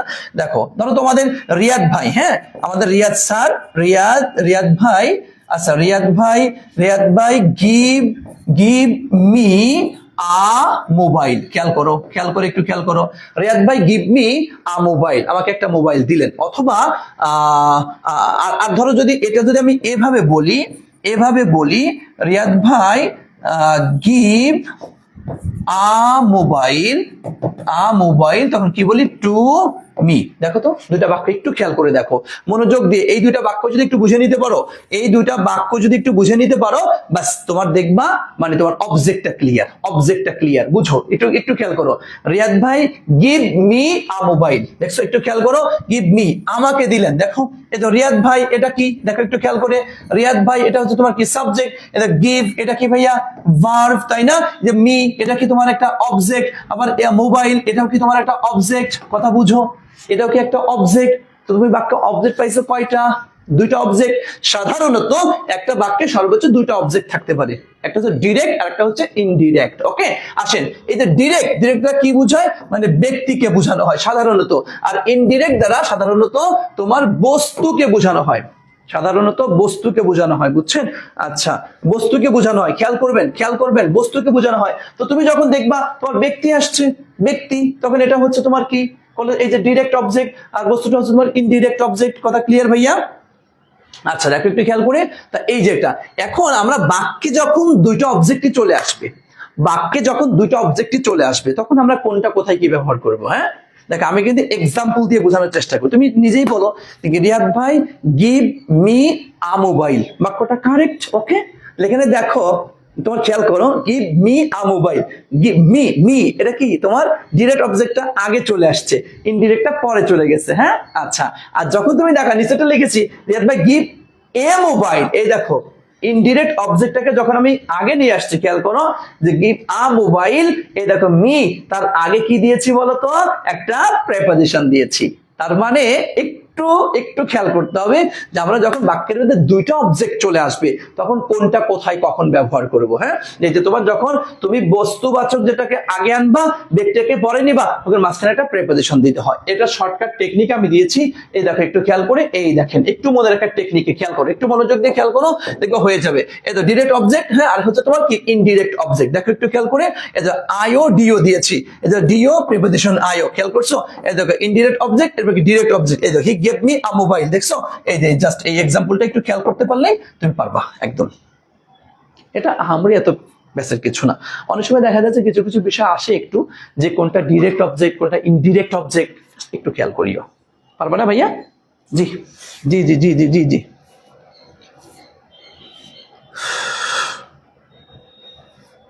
ওকে। ও সরি, ইনডিরেক্টটা হচ্ছে ব্যক্তি, আর ডিরেক্টটা হচ্ছে বস্তু। হ্যাঁ, সমস্যা নেই, এ নিয়ে এত প্যারাপারির কিচ্ছু নেই, ঠিক আছে? আচ্ছা ওকে, জাস্ট এইটা একটু খেয়াল করো। আর ওই তুমি শোনো, এটাও যদি প্যাস লেগে যা বাদ দাও, তুমি শুধু এক্সাম্পলটা মনে রাখো, এক্সাম্পলটা মনে রাখো, হি গেভ মি। তোমার পরীক্ষায় সাধারণত কখনোই এটা চাবে না যে কোনটা ডিরেক্ট অবজেক্ট কোনটা ইনডিরেক্ট অবজেক্ট, এটা আমরি এত বেশি চাবে না। তার পরীক্ষায় সেন্টেন্স কারেকশন চাবে, সেন্টেন্স কারেকশন চাবে। কোথায়? ধরো এই যে এটা দিয়ে, ধরো এখানে দিয়ে দিবে হি গেভ আ মোবাইল, এখানে শূন্যস্থান দিয়ে দিবে, বসাও, এখানে কি বসবে? বসাও, এখানে কি বসবে? এটা হচ্ছে তোমার প্যাচ লাগাই দিবে। সো তুমি এই জায়গাটা একটু খেয়াল রাখবা, ঠিক আছে? তুমি এক্সাম্পল দুটা মনে রাখো, he gave me a mobile, তাহলে ব্যক্তিত্বটা আগে চলে আসছে, বস্তুটা পরে চলে গেছে। হি gave a mobile to me, যখন বস্তুটা আগে চলে আসছে, তার মাঝখানে প্রেপোজিশন টু দিয়ে দেন আমি ব্যক্তি এনেছি। বাস এইটুকু খেয়াল রাখো। ক্লিয়ার? পারবা ভাইয়া? পারবা? একটু বলো পারবা কিনা, একটু আমাকে বলো পারবা কিনা। দেখো আমি যেভাবে মনে রাখি, আমি জাস্ট দুটো এক্সাম্পল, আমার অনেক প্রায় প্যাস লাগে, মানে ডিরেক্ট ব্যক্তি না বস্তু, ইনডিরেক্ট ব্যক্তি না বস্তু, আবার এখানে কিছু কথাও এরকমটা আছে যে শুধু মানে ব্যক্তি বুঝাইলেই সেটা তোমার ইনডিরেক্ট হবে, এটাও কিছুটা অনেক সময় কিছু অযৌক্তিকের কিছু বিষয় আছে। এজন্য এটা বাদ দিয়ে তুমি মাথার মধ্যে এটা রাখো, he gave me a mobile, ব্যক্তি আগে আসছে, মোবাইল পরে গিয়েছে, প্রেপোজিশন বসে নাই। He gave a mobile to me, তখন বস্তু আগে চলে আসছে, ব্যক্তি যখন পরে গিয়েছে, তখন মাঝখানে একটা প্রেপোজিশন দিয়েছি। ব্যাস এইটুকু, শেষ, আর কোনো কথা নেই। ওকে, থ্যাংক ইউ সো মাচ। আসেন তাহলে আমরা অবজেক্টটা ক্লিয়ার হয়েছি, এখন আসবো আমরা আমাদের কমপ্লিমেন্টের মধ্যে। আসেন, কমপ্লিমেন্টের মধ্যে একটু কথা আমাদেরকে একটু জানতে হবে, বুঝতে হবে কমপ্লিমেন্ট আসলে কি। একটু তোমরা আগেও পড়েছো, এরপর আমি একটু শর্টকাটে তোমাদেরকে জাস্ট একটু আলোচনা করে দেখাই দিব, একটু দেখেন, মনোযোগ দিয়ে দেখেন। কমপ্লিমেন্টের মধ্যে দেখেন, কমপ্লিমেন্ট প্রথমত হচ্ছে আমাদের দুই, একটা হচ্ছে সাবজেক্টিভ কমপ্লিমেন্ট আর একটা হচ্ছে অবজেক্টিভ কমপ্লিমেন্ট। শর্টকাটে বুঝো, সাবজেক্টকে কেন্দ্র করে যে কমপ্লিমেন্ট হবে সেটা হবে সাবজেক্টিভ কমপ্লিমেন্ট, আর অবজেক্টকে কেন্দ্র করে যে কমপ্লিমেন্ট হবে সেটা হবে অবজেক্টিভ কমপ্লিমেন্ট। কিন্তু কমপ্লিমেন্ট কয় প্রকার বলো? এটা একটা প্রশ্ন, কোন ইউনিভার্সে কোথায় যেন এরকম একটা কোশ্চেন করেছিল যে তোমার how many kinds of complement, complement কত প্রকার, বলো অ্যান্সার কত হবে? তোমরা একটু বলো, একটু বলতো ভাইয়া, একটু বলো তো, একটু বলো, একটু বলতে হবে, একটু বলতে হবে ভাইয়া, একটু বলতে হবে কমপ্লিমেন্ট কত প্রকার।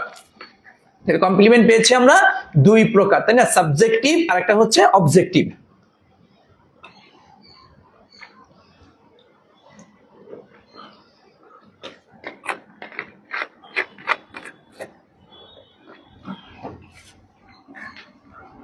ওকে, থ্যাংক ইউ সো মাচ। আলহামদুলিল্লাহ, আলহামদুলিল্লাহ। শোনো, তোমাদেরকে একটা কথা বলে রাখি, সেটা হচ্ছে আমার যে ব্যক্তিগত যে পেজ, সেটা হচ্ছে তোমার কি ইজি ইংলিশ। জানো তো তোমরা? কে কে জানো একটু বলো তো দেখি, একটু কে কে জানে? কেউ কি জানে নাকি জানে না? কারণ অনেকে দেখা যাচ্ছে যে সবাই যে মানে আমার পেজের মাধ্যমে ভর্তি হচ্ছে বিষয়টা যেমন আমাদের 4টা পেজের মাধ্যমে যেহেতু ভর্তি হয়, হ্যাঁ, ইজি ইংলিশ এটা আমার হচ্ছে ফেসবুক পেজও রয়েছে, হ্যাঁ পেজ, এরপরে হচ্ছে তোমার ইউটিউব চ্যানেলও রয়েছে। আমার ইউটিউব চ্যানেলে বিশেষ করে আমি বেশ কিছু মানে মোটিভেশনাল কিছু কথা, তারপর হচ্ছে ইউনিভার্সিটি অ্যাডমিশন টেস্ট, বিভিন্ন রকমের কথাগুলো বলে রাখি। তো তোমরা চাইলে মানে আমাদের পেজে লাইক ফলো দিয়ে রাখা, প্লাস হচ্ছে ইউটিউব চ্যানেলে চাইলে তোমরা সাবস্ক্রাইব করে রাখতে পারো, যাতে তোমরা যে কোনো ভিডিওগুলো এখানে পেয়ে যেতে পারো। ঠিক আছে? ওকে, কে কে জানো? সবাই জানো? হ্যাঁ, সবাই জানো? দেখি কে কে জানে। আচ্ছা, যাই হোক, অনেকে জানে অনেকে জানে না। এবং আরেকটি কথা বলি, সেটা হচ্ছে আমি ক্লাসটি শেষ করার পরে আমাদের ইজি ইংলিশ পেজ থেকে আমি একটা পোস্ট করব, সেটা হচ্ছে যে আজকে ক্লাসটি কেমন ছিল। যদি তোমাদের যার যেমন লেগেছে, যার যেমন খারাপ লাগলে বলে দেবা খারাপ লাগছে, কোনো সমস্যা নেই ভাইয়া, একদম যেমন লেগেছে সেম একটা কমেন্টস করিও এটা। ঠিক আছে? দেখা যাচ্ছে অনেক সময় কিছু কিছু বিষয় থাকে আর কি। হ্যাঁ, আচ্ছা, ওকে ওকে, জি ওকে, সমস্যা নেই। ঠিক আছে, জাস্ট একটু মানে ক্লাস শেষে জাস্ট ক্লাস একটা মন্তব্য তুমি করিও যে কেমন লাগলো আজকে ক্লাসটি। ওকে, পারবা তো? ইনশাল্লাহ দেখা যাবে কে কে করবে। আচ্ছা, আসো যেখানে ছিলাম, তা আমরা এই জায়গাটিতে একটা জিনিস খেয়াল করে দেখো, তো কমপ্লিমেন্ট হচ্ছে দুই প্রকার, সাবজেক্টিভ এবং অবজেক্টিভ কমপ্লিমেন্ট। এই সাবজেক্টকে কেন্দ্র করে আমাদের 3টা কমপ্লিমেন্ট হতে পারে। একটা হচ্ছে এই দেখো তোমার নাউন কমপ্লিমেন্ট, অ্যাডজেক্টিভ, আর হচ্ছে অ্যাডভার্ব কমপ্লিমেন্ট। ওকে, নাউন কমপ্লিমেন্ট, হ্যাঁ আস্তে আস্তে লাইফ থেকে শিক্ষার্থী কমতেছে ভাই, এটাই স্বাভাবিক কথা। শেষ পর্যন্ত সবাই থাকে না, শেষ পর্যন্ত দেখবে সর্বোচ্চ তুমি এখানে 100 পর্যন্ত পাবা। এবং এটা বাস্তব কথা। আমি ধরো 2 ঘন্টা 2.5 ঘন্টা, আমি 2 ঘন্টার মধ্যে আমার class A to Z complete হয়ে যাবে। আমাদের যে কোনো ক্লাসই সর্বোচ্চ 1.5 থেকে 2 ঘন্টা ব্যাপী হবে। অ্যাডমিশন টেস্টের ক্লাসের সিস্টেমই এমন, মিনিমাম 1.5 থেকে 2 ঘন্টা ক্লাস হয় ভাই। 1 ঘন্টার মধ্যে অ্যাডমিশনের ক্লাস শেষ করা যায় না, মিনিমাম 2 ঘন্টা সময় লাগে। এটা স্বাভাবিক। এখন কেউ থাকবে কেউ থাকবে না, এটা তো স্বাভাবিক। সবাই তো আর টানা 1.5 ঘন্টা 2 ঘন্টা ক্লাস করতে পারে না, পরবর্তীতে রেকর্ড করে নিবে। তবে এটাও তার একটা কথা যে শুরু তো অনেকেই করে, শেষ পর্যন্ত কয়জন লেগে থাকতে পারে? সবাই তো আর ভার্সিটিতে চান্স পাবে না ভাইয়া, তাই না? এটা তোমার মাথায় রাখার, মাথায় থাকার। এই যে যেমন দেখো তোমাদের গ্রুপে কত, প্রায় 1000 স্টুডেন্ট প্রায়, কিন্তু আমাদের মানে আর সর্বোচ্চ মনে হয় 70-80 মানে কত 950-র কাছাকাছি মানে চলে আসছে, যদি ভুল না বলি। কত তোমার মেম্বার হচ্ছে? তোমরা 909 জন, 909 জন। এবং আমাদের 1000 কাছে ওই যে অনেকে কালকে তো ভর্তি লাস্ট ডেট ছিল, অনেকে দেখা যাচ্ছে গ্রুপে এখনো অ্যাড হতে পারেনি। অনেকে অ্যাড করতে গেলে কিছু প্রসেসের বিষয় থাকে, তো ওইগুলো কমপ্লিট করেই তো গ্রুপে অ্যাড করতে হয়। তো ওইগুলো কমপ্লিট দেখবো যে আজকের মধ্যে হয়তো হতে পারে যে আমাদের আজকের মধ্যে দেখবো যে ওই সবগুলো অ্যাড হয়ে গেলে 1000 কিন্তু ফিল আপ হয়ে যাবে। তো 1000 মেম্বার ক্লাস করছে কত আমাদের? 200-250। এটাই স্বাভাবিক, সবাই লাইভে ক্লাস করে না, এটা নিয়ে তোমার মাথা ব্যথা করার কোনো কারণ নেই। ঠিক আছে ভাইয়া, বুঝতে পেরেছো আশা করি আমার কথা। এখন দেখো তাহলে আমরা কমপ্লিমেন্ট প্রথমত 2 প্রকার পেয়েছি, সাবজেক্টিভ আর একটা হচ্ছে অবজেক্টিভ কমপ্লিমেন্ট, তাই না? সাবজেক্টকে কেন্দ্র করে 3 ধরনের কমপ্লিমেন্ট হতে পারে। ঠিক আছে ভাইয়া, 3 ধরনের। আসেন দেখি আমরা সেই 3 ধরনের কমপ্লিমেন্টটা কি, আমরা একটা একটা করে এক্সাম্পলে দেখার চেষ্টা করি। দেখেন একটু খেয়াল করে, আমি এখানে এক্সাম্পলটা আপনাদেরকে দিয়ে দিয়েছি। হ্যাঁ, একটু খেয়াল, সবগুলো এক্সাম্পল আমি এখানে দিয়ে দিয়েছি, একটু মনোযোগ দিয়ে দেখেন। যেমন হি ইজ আ ডক্টর, হ্যাঁ ডক্টর। এই যে এখন এখানে আরেকটা কথা আমি একটু বলে রাখি, কমপ্লিমেন্ট মানেটা কি আসলে? কমপ্লিমেন্ট মানে হচ্ছে তোমার পরিপূরক, হ্যাঁ পরিপূরক, তথা সাবজেক্টের সাথে যদি ভার্বের পরবর্তী অংশটা মিলে যায়, ঠিক আছে, হ্যাঁ আচ্ছা মিলে যায়, তাহলে আচ্ছা দেখো এরপরে এই দেখো হি ইজ আ ডক্টর। এই দেখো বলতো ভাই, হি এবং ডক্টর এটা কি ভিন্ন বিষয়কে বোঝাচ্ছে নাকি একই বোঝাচ্ছে? আমাকে একটু বলো তো, একটু আমাকে বলো। এই যে তোমার হি, এই হি আর হচ্ছে ডক্টর, এটা কি একই ব্যক্তিকে ইঙ্গিত করছে নাকি ভিন্ন ব্যক্তিকে ইঙ্গিত করছে? একটু আমাকে বলো তো, একটু আমাকে বলো যে এই দেখো হি এবং ডক্টর একই ব্যক্তিকে ইঙ্গিত করছে। সুতরাং এই সাবজেক্ট আর ভার্বের পরবর্তী এইটা যদি একই যদি হয়ে যায়, পরিপূরক যদি হয়ে যায়, তাহলে এটাকে কমপ্লিমেন্ট বলে। এবং সেই কমপ্লিমেন্ট যদি নাউন বুঝিয়ে থাকে, তাহলে সেটা হবে আমাদের কি নাউন কমপ্লিমেন্ট। ওকে, আচ্ছা দেখো এই যে শি ইজ হ্যাপি, সেই তো খুশি, তাই না ভাইয়া? এই দেখো সেই তো খুশি। এই সাবজেক্ট এই পরবর্তী বিষয়টা যদি একই ব্যক্তিকে ইঙ্গিত করে তাহলে এটা আমাদের, এবং সেটা এটা কমপ্লিমেন্ট, এবং এটা কোন কমপ্লিমেন্ট? অ্যাডজেক্টিভ বুঝিয়েছে, সুতরাং এটা হচ্ছে আমাদের অ্যাডজেক্টিভ কমপ্লিমেন্ট। শেষ। দেখো হি এবং হি সিংস ওয়েল, এই যে ওয়েল ভালো, ভালো গান যে গায়, কে গায়? এই যে এই ব্যক্তি তো, এই হি এটাই তো গায়। দেখো হি এবং ওয়েল একই ব্যক্তি, একটা আরেকটার পরিপূরক বোঝানো হচ্ছে, এবং এটা কি বোঝাচ্ছে তোমার? অ্যাডভার্ব। সেটা কি হবে? Adverb complement. ওকে, এবং দেখো সবগুলাই এই তিনটা সাবজেক্টকে কেন্দ্র করে হয়েছে। দেখো এই তিনটা হয়েছে সাবজেক্টকে কেন্দ্র করে, এই তিনটা হয়েছে সাবজেক্টকে কেন্দ্র করে, সুতরাং এই তিনটা হবে আমাদের সাবজেক্টিভ কমপ্লিমেন্ট। ওকে, আচ্ছা এরপর আসেন অবজেক্টিভ কমপ্লিমেন্ট। অবজেক্টিভ কমপ্লিমেন্টের ক্ষেত্রে এটাও তিন ধরনের বলা চলে আমাদের। একটা ওয়ার্ড, দেখো ওয়ার্ড, আর একটা হচ্ছে তোমার ফ্রেজ, আর একটা ফ্রেজ, আর একটা হচ্ছে ক্লোজ। খেয়াল করো, word, phrase, clause. As objective complement, as object তোমার দরকার নেই, অ্যাজ মানে কি? হিসেবে। তার মানে ওয়ার্ড অ্যাজ অবজেক্টিভ কমপ্লিমেন্ট। কোন ওয়ার্ড যদি কমপ্লিমেন্ট অবজেক্টিভের কমপ্লিমেন্ট হিসেবে ব্যবহার হলে ওয়ার্ড অ্যাজ অবজেক্টিভ কমপ্লিমেন্ট। কোন ফ্রেজ যদি অবজেক্টিভের কমপ্লিমেন্ট হিসেবে ব্যবহার হলে ফ্রেজ অ্যাজ অবজেক্টিভ কমপ্লিমেন্ট। যদি কোনো ক্লোজ অবজেক্টিভের কমপ্লিমেন্ট হিসেবে ব্যবহার হয় তাহলে সেটাকে বলবো আমরা ক্লোজ অ্যাজ অবজেক্টিভ কমপ্লিমেন্ট। যেমন দেখো আসছে কি, এই যে আই ফাউন্ড হিম, দেখো এই যে হিমটাকে দেখলাম, টকিং। এই টকিং দ্বারা কাকে বোঝানো হচ্ছে? আমাকে একটু বলো তো, এই টকিং দ্বারা তোমাকে হিমকে বোঝানো হচ্ছে নাকি আইকে বোঝানো হচ্ছে? একটু বলো তো ভাইয়া, দেখি কে কে পারে যে তোমার এই টকিং, এই যে কথা বলা, এটা দ্বারা কাকে ইঙ্গিত করছে? আইকে ইঙ্গিত করছে নাকি হিমকে ইঙ্গিত করছে? দেখি কে কে পারে। কেউ কারোটা দেখে অ্যান্সার দিবা না, ভাইয়া, কেউ কারোটা দেখে অ্যান্সার দিবা না। Thank you so much, thank you, আলহামদুলিল্লাহ। সবাই বলছো হিম, তাহলে হিমটা কি বলতো? হিমটা হচ্ছে আমার অবজেক্ট, তাই না? হিমটা হচ্ছে আমার অবজেক্ট। তাহলে অবজেক্টকে কেন্দ্র করে একটা ওয়ার্ড যদি হয় কমপ্লিমেন্ট হিসেবে, সেটা হবে আমার ওয়ার্ড অ্যাজ অবজেক্টিভ কমপ্লিমেন্ট। ওকে, আচ্ছা এরপর দেখো আসছে আই অ্যাপয়েন্টেড হিম, আমি তাকে নিয়োগ দিলাম মাই বডিগার্ড, আমার বডিগার্ড হিসেবে। দেখো মাই, এটা একটা ওয়ার্ড। আমরা জানি ফ্রেজ মানে কি? একের অধিক শব্দ। ফ্রেজ মানে হচ্ছে কি? একের অধিক শব্দ। দেখো তো মাই বডিগার্ড, এটাও কাকে ইঙ্গিত করছে? এটা কি আইকে ইঙ্গিত করছে নাকি হিমকে ইঙ্গিত করছে? একটু বলো তো। এই যে তোমার মাই বডিগার্ড, এটাও কাকে ইঙ্গিত করছে? একটু বলো, কাকে ইঙ্গিত করছে? Thank you so much, thank you. তাহলে এটাও কাকে ইঙ্গিত করছে? ডেফিনেটলি এটাও কিন্তু আমার কাকে ইঙ্গিত করছে? হিমকে ইঙ্গিত করছে, তাই না ভাইয়া? হিমকে। তাহলে হিমটা কি? অবজেক্ট। সুতরাং অবজেক্টকে কেন্দ্র করে যেহেতু করছে, সুতরাং এটা অবজেক্ট, তাই না? অবজেক্ট, এবং এটা তো ফ্রেজ যেহেতু, তাহলে ফ্রেজ অ্যাজ অবজেক্টিভ কমপ্লিমেন্ট। শেষ। আচ্ছা এরপর আসো, দেখো আই কল্ড, আমি ডাকলাম একটা বালিকাকে, হু ইজ মেরিটোরিয়াস, যে হচ্ছে মেধাবী। দেখো এটা কি একটা ক্লোজ। এবং দেখো তো যে হু ইজ মেরিটোরিয়াস, দেখো হু ইজ মেরিটোরিয়াস, ভাইয়া এই নিচের যে অংশটুকু হু ইজ মেরিটোরিয়াস, বলো তো ভাইয়া এই হু ইজ মেরিটোরিয়াস দ্বারা কি আইকে ইঙ্গিত করা হচ্ছে নাকি গার্লকে ইঙ্গিত করা হচ্ছে? একটু বলো তো, একটু বলো তো ভাইয়া, এই যে হু ইজ মেরিটোরিয়াস, এই অংশটুকু দ্বারা কাকে ইঙ্গিত করা হচ্ছে? আই নাকি দা গার্ল? আই না গার্ল, বলো তো কোনটা? দ্রুত বলতে হবে। দেখি, ওরে বাবা সবাই পারে, মাশাআল্লাহ।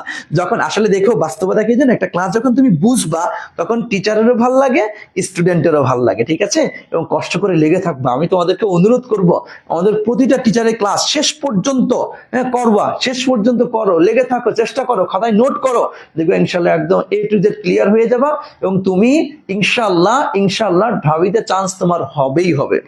কষ্ট করলে ঢাবিতে চান্স পাওয়ার জন্য দুইটা জিনিস লাগে। একটা হচ্ছে সর্বোচ্চ কুত্তার মতো পরিশ্রম করতে হয়, 100-তে 100, 100-তে 100 পরিশ্রম করতে হবে, এবং কৌশলী হতে হবে, টেকনিকে খেলতে হবে, সিস্টেমে, ওই গতানুগতিক মানে ধারার মতো মুখস্থ করা যাবে না কোনো রুলস ফুলস, বুঝছেন?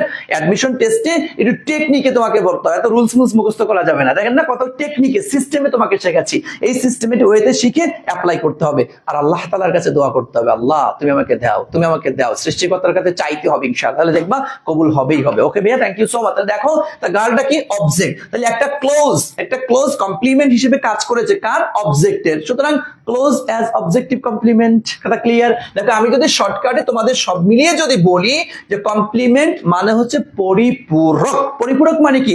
এটা আর একটা শূন্য স্থানকে ফিল আপ করে। এটা দুই ধরনের হয়ে থাকে, সাবজেক্টিভ এবং অবজেক্টিভ। সাবজেক্টকে কেন্দ্র করে তিন ধরনের কমপ্লিমেন্ট হতে পারে, noun complement, adjective complement, adverb complement. যদি কোনো কমপ্লিমেন্ট নাউনের অর্থ প্রকাশ করে সেটা হচ্ছে নাউন কমপ্লিমেন্ট, যদি কোনো কমপ্লিমেন্ট অ্যাডজেক্টিভের অর্থ প্রকাশ করে সেটা হচ্ছে অ্যাডজেক্টিভ কমপ্লিমেন্ট, যদি কোনো কমপ্লিমেন্ট অ্যাডভার্বের জায়গা যদি ফিল আপ করে সেটা হচ্ছে অ্যাডভার্ব কমপ্লিমেন্ট। সবকিছুই সাবজেক্টকে কেন্দ্র করে হবে, আর অবজেক্টকে কেন্দ্র করে তিনটা হবে, ওয়ার্ড, ফ্রেজ, ক্লোজ। যদি তোমার কোনো একটা ওয়ার্ড যদি অবজেক্টকে কেন্দ্র করে যদি কমপ্লিমেন্ট হয়ে থাকে তাকে আমরা বলবো ওয়ার্ড অ্যাজ অবজেক্টিভ কমপ্লিমেন্ট। কোন একটা ফ্রেজ যদি অবজেক্টকে কেন্দ্র করে কমপ্লিমেন্ট হয়ে থাকে তাকে আমরা বলবো ফ্রেজ অ্যাজ অবজেক্টিভ কমপ্লিমেন্ট। কোন একটা ক্লোজ যদি অবজেক্টকে কেন্দ্র করে কমপ্লিমেন্ট হয়ে থাকে তাকে বলবো আমরা ক্লোজ অ্যাজ অবজেক্টিভ কমপ্লিমেন্ট। এখন বলো কমপ্লিমেন্ট ক্লিয়ার কিনা? বলো কমপ্লিমেন্ট ক্লিয়ার কিনা? সত্য কথা বলতে হবে, সত্য কথা বলতে। স্যার জি কমপ্লিমেন্ট, হ্যাঁ হ্যাঁ ওকে ওকে ওকে। তাহলে কমপ্লিমেন্ট কি 100% ক্লিয়ার? কমপ্লিমেন্ট কি 100% ক্লিয়ার বলতে হবে। কমপ্লিমেন্ট কি 100%? কার কে কত পার্সেন্ট কমপ্লিমেন্ট ক্লিয়ার হয়েছে আমাকে একটু জানাও। কে কত পার্সেন্ট ক্লিয়ার হয়েছে একটু বলো বলো বলো বলো বলো।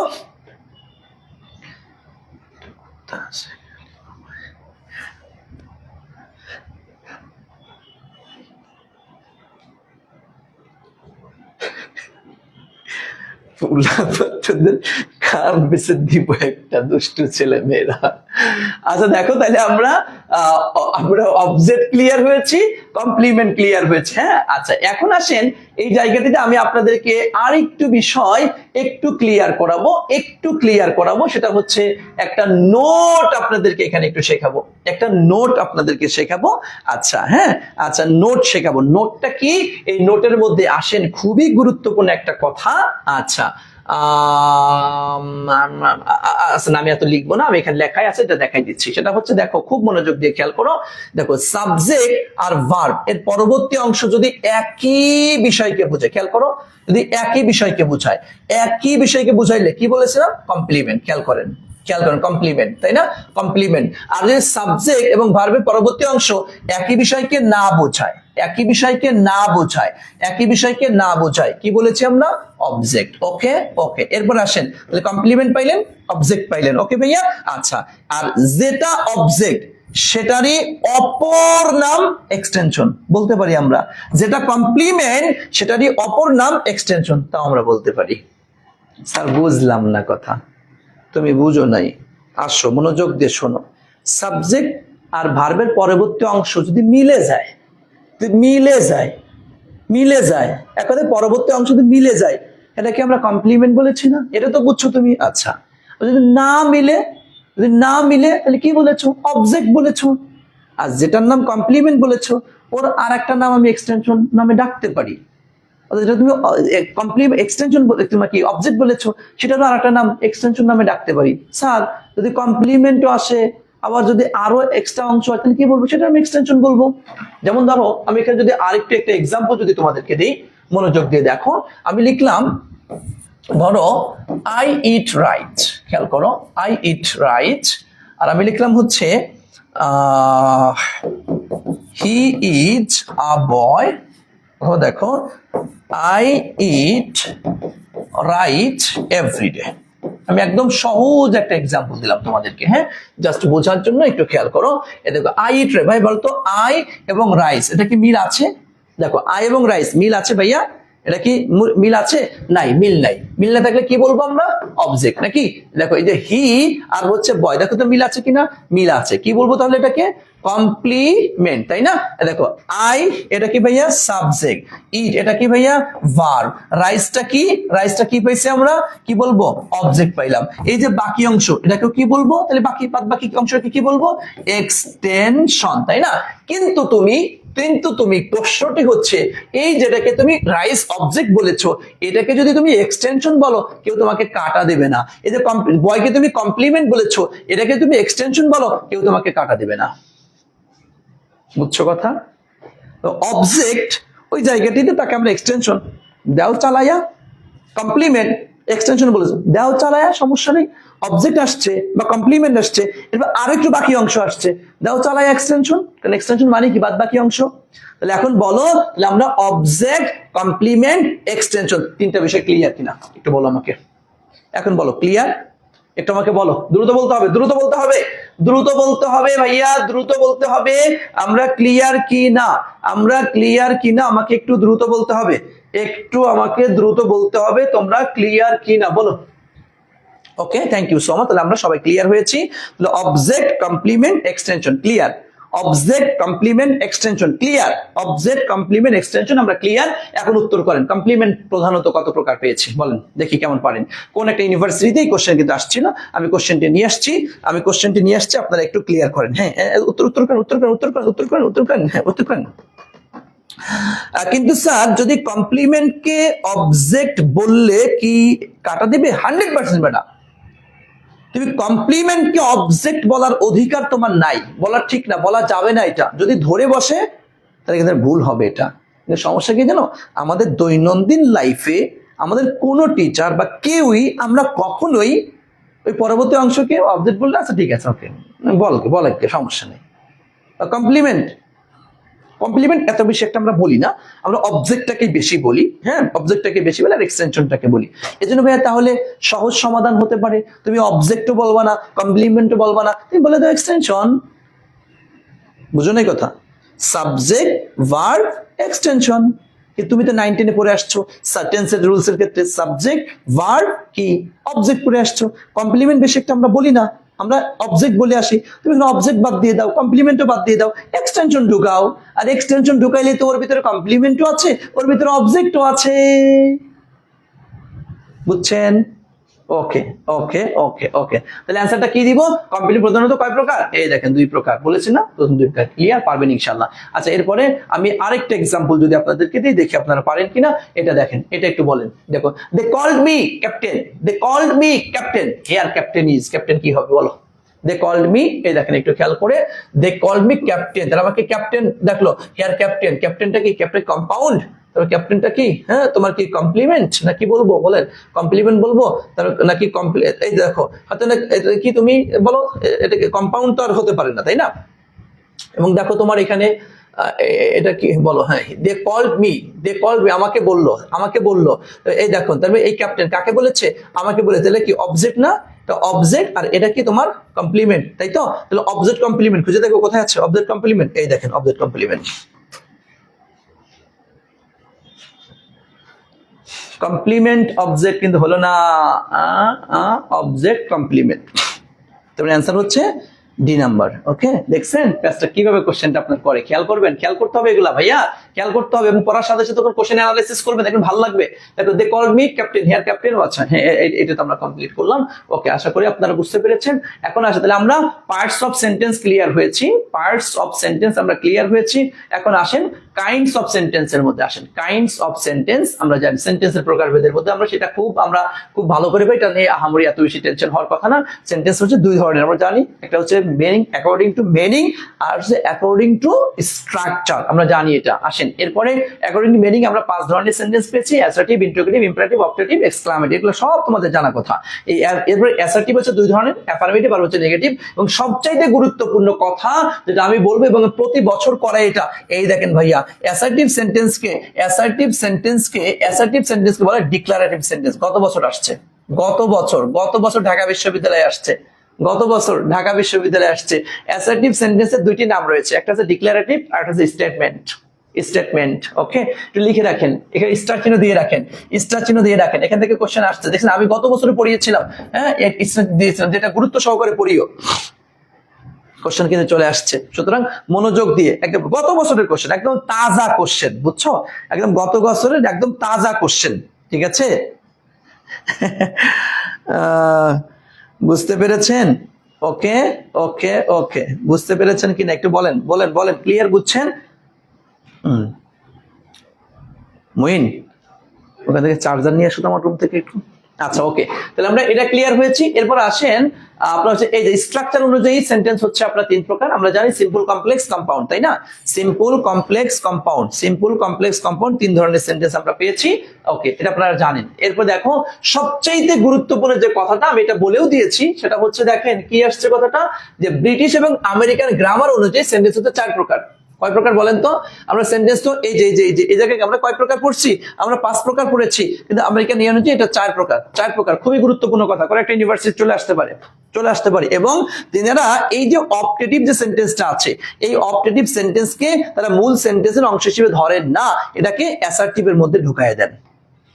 এটা কোশ্চেন দেখবা কোনো না কোনো ভার্সিটিতে আসবে, কোনো না কোনো ভার্সিটিতে এবছর হোক সামনে বছর হোক, দেখবা এটা আসবে ইনশাআল্লাহ। কথা বুঝছেন? একটু লিখে রাখো যে আমরা যদিও সেন্টেন্সকে 4 রকমের বলি, বুঝছেন? সেন্টেন্সকে আমরা 5 ধরনের বলি।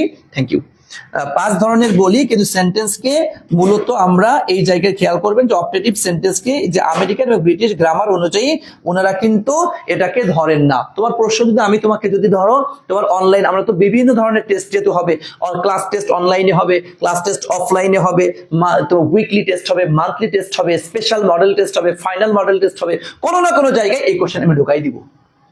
পারবা তখন? হ্যাঁ, যে তোমার মূল হিসেবে সেন্টেন্স কত প্রকার বা নিচের কোনটা আসলে এক্স্যাক্টলি সেন্টেন্সের প্রকারের মধ্যে নরমালি অনেকে ধরে না, বা ব্রিটিশ এবং আমেরিকান গ্রামার অনুযায়ী ধরে না। কোন সেন্টেন্স বলো? উত্তর করো কোন সেন্টেন্স সেটা উত্তর করো। ওকে, থ্যাংক ইউ সো মাচ। আলহামদুলিল্লাহ। ভাইয়া যদি কেউ কোনো বাজে মন্তব্য, যদি উল্টাপাল্টা কথা যদি বলো না, যদি উল্টাপাল্টা থেকে অটো ব্লক হয়ে গেছো, খেয়াল করতে, কারণ তোমার মতো একটা ছেলের জন্য আমি ক্লাস নষ্ট করতে পারবো না, মাথায় রাখবেন এটা।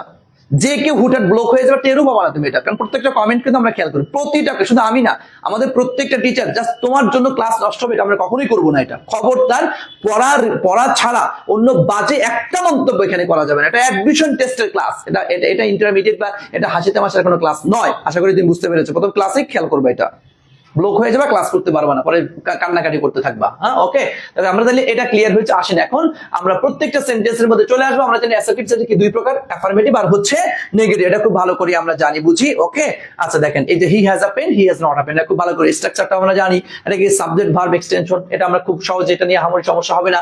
আচ্ছা আসেন, এরপরে এটা তো তোমরা জানা কথা, ইন্টারোগেটিভ সেন্টেন্স মানে আমরা কি বুঝি? যে সেন্টেন্স দ্বারা প্রশ্ন বুঝায়, তাই না? যে সেন্টেন্স দ্বারা কি বুঝায় বলো তো ভাইয়া? যে সেন্টেন্স দ্বারা প্রশ্ন বুঝিয়ে থাকে। ভাইয়া এই যে এখন যে সেন্টেন্সের 5টা দেখাবো, এইখান থেকে লিখে রাখো 100% রাজশাহী বিশ্ববিদ্যালয়, এখান থেকে প্রশ্ন পাবা।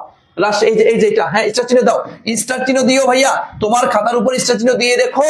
এখান থেকে রাজশাহী বিশ্ববিদ্যালয়ে প্রশ্ন আসবে, রাজশাহী বিশ্ববিদ্যালয়ে 100% লিখে রাখা একটা প্রশ্ন আসবে, রাজশাহী বিশ্ববিদ্যালয়ে 100% একটা প্রশ্ন আসবে, রাজশাহী বিশ্ববিদ্যালয়ে 100% একটা প্রশ্ন আসবে। স্টার চিহ্ন দিয়ে রাখো, ভাইয়া। ওকে, থ্যাংক ইউ সো মাচ। আলহামদুলিল্লাহ। আসেন, তাহলে আমরা এটা ক্লিয়ার হয়েছি অ্যাসার্টিভ সেন্টেন্স ক্লিয়ার। আসেন ইন্টারোগেটিভ সেন্টেন্সে, আমরা জানি ইন্টারোগেটিভ মানে কি? প্রশ্ন করা হবে। এবং এই জায়গাটিতে আমি 2টা স্ট্রাকচার দিয়েছি ভাইয়া, এই 2টা স্ট্রাকচার একদম খেয়ে ফেলবা। এই 2টা স্ট্রাকচার থেকে অনেক প্রশ্ন আসবে, very very very very very very very very important. এটা দেখো, তুমি মনে রাখবা, এক্সাম্পল দিয়ে হ্যাভ ইউ গান দিয়া, দেখো হ্যাভটা কি? অক্সিলারি ভার্ব, এই দেখেন অক্সিলারি ভার্ব। এরপর কি? ইউটা কি? এই দেখেন সাবজেক্ট। গানটা কি? Main verb. ওকে, এরপর এক্সটেনশন, লাস্টে কোশ্চেন মার্ক। ওকে, এটা মনে রাখো। এক্সাম্পল একটা, হ্যাঁ, একটা স্ট্রাকচার হতে পারে। আরেকটি স্ট্রাকচার হতে পারে, দেখো who does the book belong to, এই যে ঢাকা ইউনিভার্সিটি কোশ্চেন আসছে, ঢাকা বিশ্ববিদ্যালয়ে এই কোশ্চেনটা তোমাদের গত ক্লাসে দেখছি 19-20 সেশনে এই কোশ্চেনটা আসছিল, হুবহু বই দেখছেন। এই দেখেন ডাবলএস কোশ্চেন বসছে, দেখছেন, এই যে হু, এরপর কি? ডাজ, এটা কি? Auxiliary verb. এই দেখেন এরপরে কি? অক্সিলারি ভার্ব, এরপরে হচ্ছে তোমার কি? সাবজেক্ট, এই দেখেন সাবজেক্ট, এরপরে কি? Main verb. ওকে, এরপর বাকি এক্সটেনশন। বুঝতে পারি? এই 2টা স্ট্রাকচার একটু এসএস দিয়ে রাখো, একদম বারবার লিখতে ক্লিয়ার করে ফেলবা, ঠিক আছে? একদম বারবার লিখতে ক্লিয়ার করে ফেলবা। ওকে ভাইয়া, ওকে, একদম ক্লিয়ার করে ফেলবা, একদম ঠাডা। এই 2টাই একদম, এখান থেকে প্রশ্ন আসবে, ভাইয়া, প্রশ্ন আসবে। এই দেখো, আমি তোমাকে একটু কোশ্চেন দেখাই, একটু খেয়াল করো যে এই কোশ্চেনটা একটু দেখো যে ঢাকা বিশ্ববিদ্যালয়ে 19-20 সেশনে এই কোশ্চেনটি করেছিল, 19-20 সেশন। একটু ওয়েট, আমি দেখাচ্ছি কোশ্চেনটা কোথায় গেলা, কোথায় কিরে ভাইয়া কোশ্চেনটা?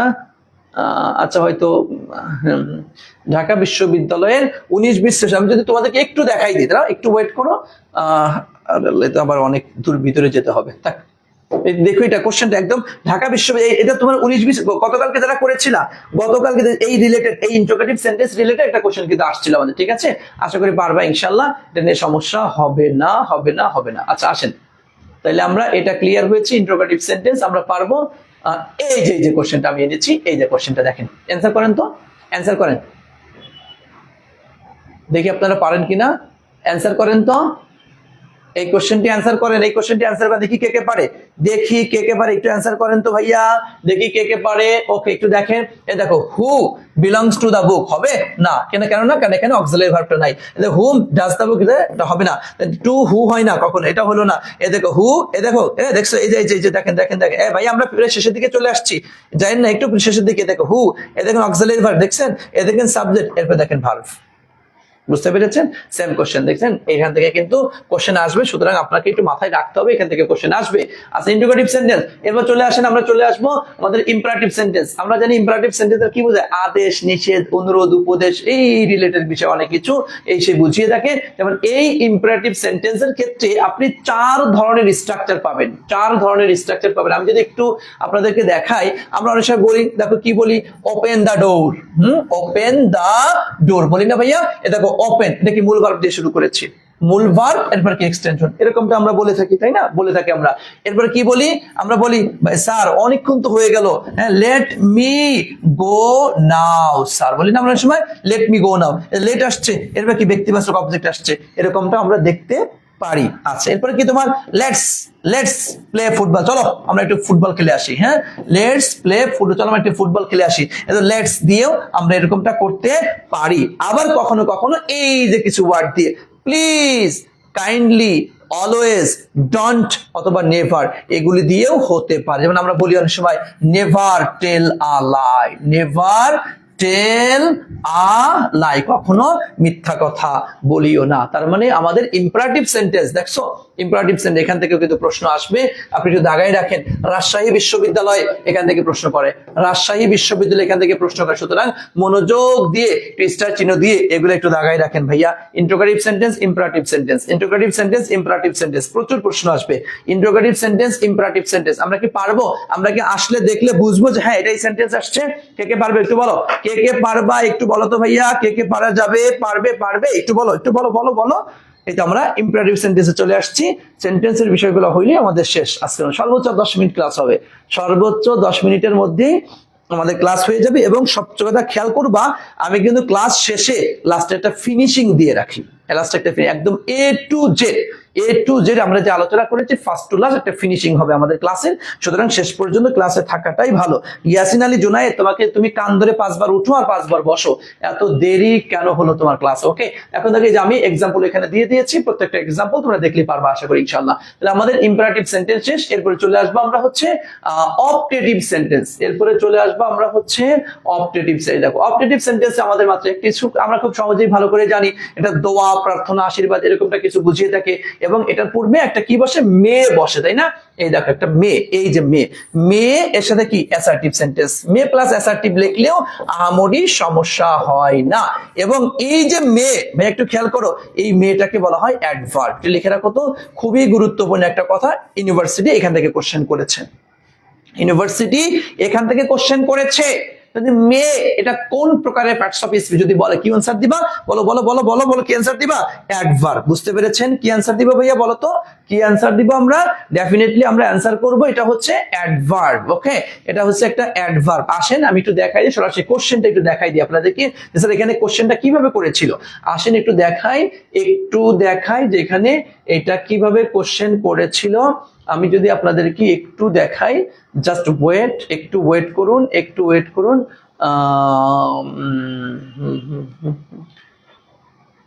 কই রে ভাইয়া, কোথায় গেলা তুমি?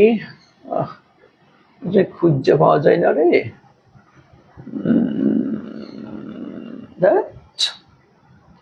দেখ আমি হয়তো পাচ্ছি না, তো এখানে আমি কোশ্চেনটা তো এনেছিলাম, আচ্ছা মানে এক কথা এটা প্রশ্ন করেছিল এমনটা যেটা কোন প্রকারের সেন্টেন্স, বুঝতে পেরেছেন? আচ্ছা যাই হোক, তোমরা এটা ওই আমার স্লাইডের মধ্যে দিলে তোমরা দেখে নিও যে এটা হচ্ছে তোমার এটা। ওকে ঠিক আছে, আমরা তাহলে এটা হচ্ছে অ্যাডভার্ব, বুঝতে পেরেছো ভাইয়া? এটা অ্যাডভার্ব, মনে রাখবা এটা। আচ্ছা এবার চলে আসে এক্সক্লামেটরি সেন্টেন্স। আমরা এক্সক্লামেটরি সেন্টেন্স দ্বারা বুঝি এটা তোমার কি আনন্দ, দুঃখ, বেদনা, হর্ষ, বিষাদ এগুলা বুঝিয়ে থাকে। এখন এটার আমরা দুইটা স্ট্রাকচার পড়বো, দুই স্ট্রাকচারটা একটু খেয়াল করো, স্ট্রাকচারটাও থেকে কিন্তু পরীক্ষায় প্রশ্ন আসবে। দেখো হাউ অথবা হোয়াট, এ অথবা এন আমরা দেখি। এবার হচ্ছে সবচেয়ে বড় বিষয়, এই দেখো অ্যাডজেক্টিভ, নাউন, সাবজেক্ট, খেয়াল করো। হ্যাঁ আচ্ছা, হ্যাঁ অ্যাডজেক্টিভ, নাউন, হ্যাঁ ANSV যাকে আমরা মনে রাখতে পারি, ANSV মনে রাখতে পারো, ANSV। তাহলে তোমার adjective, noun, subject, verb, adjective, noun, subject, verb এরকমটা আসতে পারে। অথবা এই দেখো ইন্টারজেকশন ওয়ার্ড আমরা বলি। এরপরে অ্যাসার্টিভ সেন্টেন্স, এটা দিয়েও হতে পারে। এই দুইটা ক্যাটাগরিতে নরমালি তোমার এটা হয়ে থাকে। ওকে পারা যাবে? তাহলে আমরা স্যার পার্টস অফ স্পিচ পড়াবেন? আরে আল্লাহ খুইলো কি রে, হ্যাঁ পার্টস অফ স্পিচ, সবই তো পার্টস অফ স্পিচের খেলা। তাহলে আমরা এক্সক্লামেটরি সেন্টেন্সেরও দুটো স্ট্রাকচার আশা করি পারবো ইনশাআল্লাহ। হ্যাঁ এটা একটু শোনো, আমি সবসময় বুঝি এটা মানে স্ট্রাকচার মনে রাখা যায় না, স্ট্রাকচার ভুলে যায় মানুষ, স্ট্রাকচার ভুলে যায়। তুমি এক্সাম্পল মনে রাখো, এক্সাম্পল মনে রাখো, দেখবে সব তোমার মনে থাকবে ইনশাআল্লাহ। ঠিক আছে? তখন what a nice bird it is, খেয়াল করো হোয়াট আ নাইস বার্ড, এই তো হোয়াট আ আসছে, অথবা এখানে হাউ আসতে পারো, হাউ আসতে পারতো। এই দেখো নাইস অ্যাডজেক্টিভ আসছে, বার্ডটা কি তোমার দেখো এই যে তোমার নাউন আসছে, ইটটা কি সাবজেক্ট আসছে, ইজ দেখো ভার্ব আসছে। What a nice bird it is, তুমি এক্সাম্পলটা মনে রাখো, বাস এক্সাম্পল দিয়ে স্ট্রাকচার মনে রাখার চেষ্টা করো। এই দেখো hurray we have on the game, বলি না আমরা এই হুররে, হুররা, হুররাটা কি ইন্টারজেকশন ওয়ার্ড, এরপর কি we have on the game, এটা কি অ্যাসার্টিভ সেন্টেন্স, বাস হয়ে গেল আমার শেষ। এটা হচ্ছে আমাদের এক্সক্লামেটরি সেন্টেন্স। ওকে ভাইয়া, তাহলে আমরা এটা ক্লিয়ার করেছি। আসেন তাহলে আমরা 5 রকমের সেন্টেন্স আমরা শেষ। এরপরে চলে আসবো আমরা স্ট্রাকচার অনুযায়ী যে 5 প্রকারের সেন্টেন্স পড়েছি, সরি স্ট্রাকচার অনুযায়ী আমরা কি 3 প্রকারের সেন্টেন্স। একটা হচ্ছে কি তোমার সিম্পল সেন্টেন্স, আমরা যদি সিম্পল দেখো সিম্পল সেন্টেন্সে একটা যে বাকি একটি ফাইনাইট ভার্ব থাকবে, একটি ফাইনাইট ভার্ব, ফাইনাইট ভার্ব কিন্তু তোমাকে শিখিয়েছি তাই না ভাইয়া? যে বাক্যে একটা ফাইনাইট ভার্ব, যে বাক্যে একটা ফাইনাইট ভার্ব এটা হচ্ছে আমাদের সিম্পল সেন্টেন্স। ওকে শেষ, এর বাইরে আর কোনো কথা নেই। একটা এক্সাম্পল দেখো কি আসছে, আমির ওয়ান্ট টু প্লে, দেখো এই যে একটা ফাইনাইট ভার্ব। দেখো তো ভাইয়া আমির এখানে কি ওয়ান্ট এটা কি তোমার একটা ফাইনাইট ভার্ব, বলতো টু প্লে এটা কি, একটু বলো এটা কোন ধরনের ভার্ব, একটু বলো তো ভাইয়া। টু প্লে এটা কোন ধরনের ভার্ব, দেখি কে কে পারে, দেখি কে কে পারে। তাহলে দেখো একটা বাক্য সিম্পল সেন্টেন্সে একটা হচ্ছে ফাইনাইট ভার্ব থাকতেই হবে, আর এক বা একাধিক নন ফাইনাইট থাকতে পারে, কোনো আপত্তি নেই। Thank you. তাহলে এটা হচ্ছে আমার নন ফাইনাইট ভার্ব তাই না, আর ওয়ানটা হচ্ছে ফাইনাইট, যেহেতু বাকি একটা ফাইনাইট ভার্ব পেয়েছে, সো এটা কি হবে তোমার বলো তো, এটা হবে আমার সিম্পল সেন্টেন্স। শেষ। দেখো Amira read a book written on poem, খেয়াল করো তো এটা কোন সেন্টেন্স।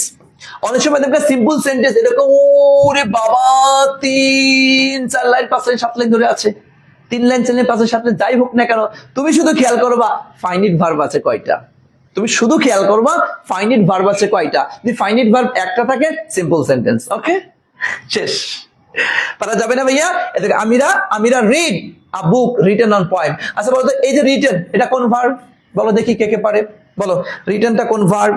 এই রিটেনটা বলো তো, রিটেনটা কি ফাইনাইট না নন ফাইনাইট, দেখি কে কে বলতে পারে। রিটেনটা কি ফাইনাইট নাকি নন ফাইনাইট, দ্রুত বলো তো দেখি কে কে পারে। রিটেনটা কি ফাইনাইট নাকি নন ফাইনাইট, একটু দ্রুত বলতে হবে দেখি পারে কিনা। মানে আমি কিন্তু ফাইনাইট এবং নন ফাইনাইট শর্টকাটে শেখার উপায় তোমাদেরকে শিখিয়ে দিয়েছি।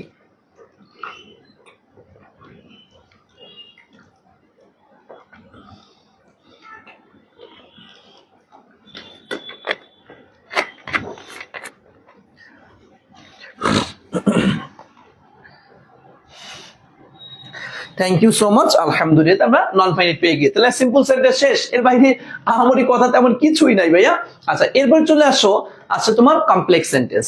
কমপ্লেক্স সেন্টেন্স তুমি শুধু লেখো যে বাক্যে তোমার দেখো একের অধিক ফাইনাইট ভার্ব থাকে, ব্যাস এতটুকু কথা শেষ। কি লিখছি বলো তো, একের অধিক ফাইনাইট ভার্ব, মানে এর সাথে আর সহজ সংজ্ঞা হতে পারে না। যে বাক্যে একের অধিক ফাইনাইট ভার্ব সেটা হচ্ছে আমার কমপ্লেক্স সেন্টেন্স, একের অধিক ফাইনাইট ভার্ব। ওকে এগারোতে ফাইনাইট কি আসছে দেখো, এই যে আমি স্যার ইজ আ ম্যান, দেখো একটু খেয়াল করে, আমি sir is a man who is my teacher, দেখো ইজ এটা কি একটা finite verb, who is my এখানে আরেকটা ফাইনাইট ভার্ব, এই একটা আছে একের অধিক ফাইনাইট ভার্ব, সেটাই হচ্ছে আমার কমপ্লেক্স সেন্টেন্স। শেষ, এর সাথে সহজ সংজ্ঞা আর নাই, ইজিলি পারবে। ওকে আচ্ছা এরপর আসে কম্পাউন্ড সেন্টেন্স। কম্পাউন্ড তো আরো সহজ, দেখো কম্পাউন্ডটা পূর্বে প্রিন্সিপাল ক্লোজ পরে প্রিন্সিপাল ক্লোজ, খেয়াল করো পিসি, প্রিন্সিপাল ক্লোজ, আর মাঝখানে কি বলছে ফ্যান বয়েজ, শেষ। এই হচ্ছে আমার কম্পাউন্ড সেন্টেন্স। হ্যাঁ দেখো, ফ্যান দ্বারা কি আমরা ফর বুঝি, এতে অ্যান্ড, এনতে নর, বিতে বাট, ওতে অর, ওয়াইতে তোমার ইয়ে, এসতে সো। যদি এতগুলো লাগে না, অ্যান্ড বাট অর হইলি হয়ে যায়। অ্যান্ড বাট অর এই তিনটাই সবচাইতে বেশি ব্যবহার হয়ে থাকে, এই তিনটা সবচাইতে বেশি ব্যবহার হয়ে থাকে।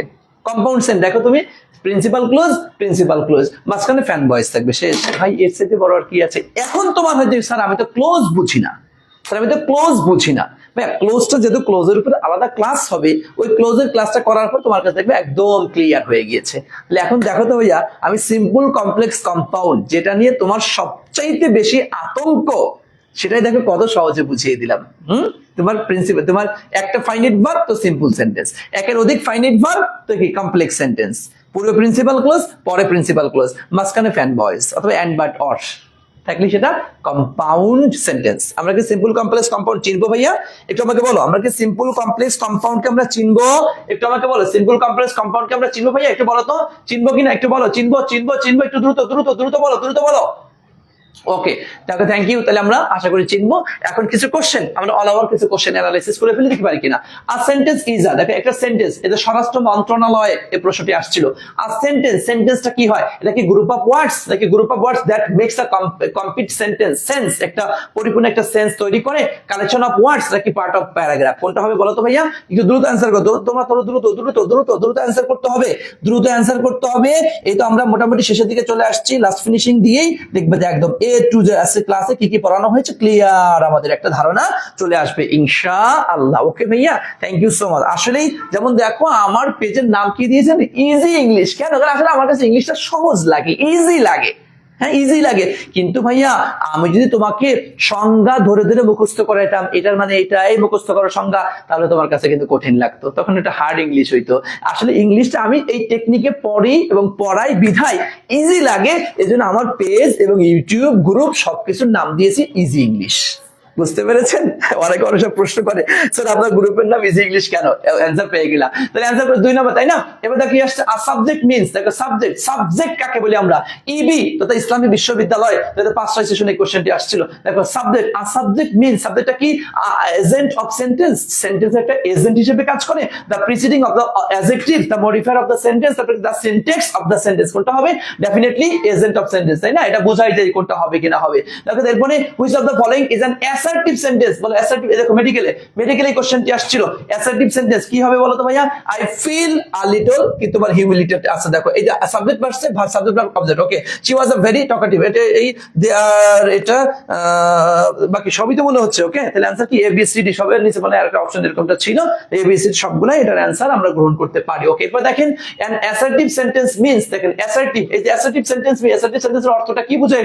We affirm what is said, নাকি আ নেগেটিভ ফর্ম, নাকি আ সিম্পল স্টেটমেন্ট? হ্যাঁ সিম্পল, নাকি কমেন্ট অর অর্ডার, কোনটা হবে? Definitely simple statement. বুঝতে পেরেছেন?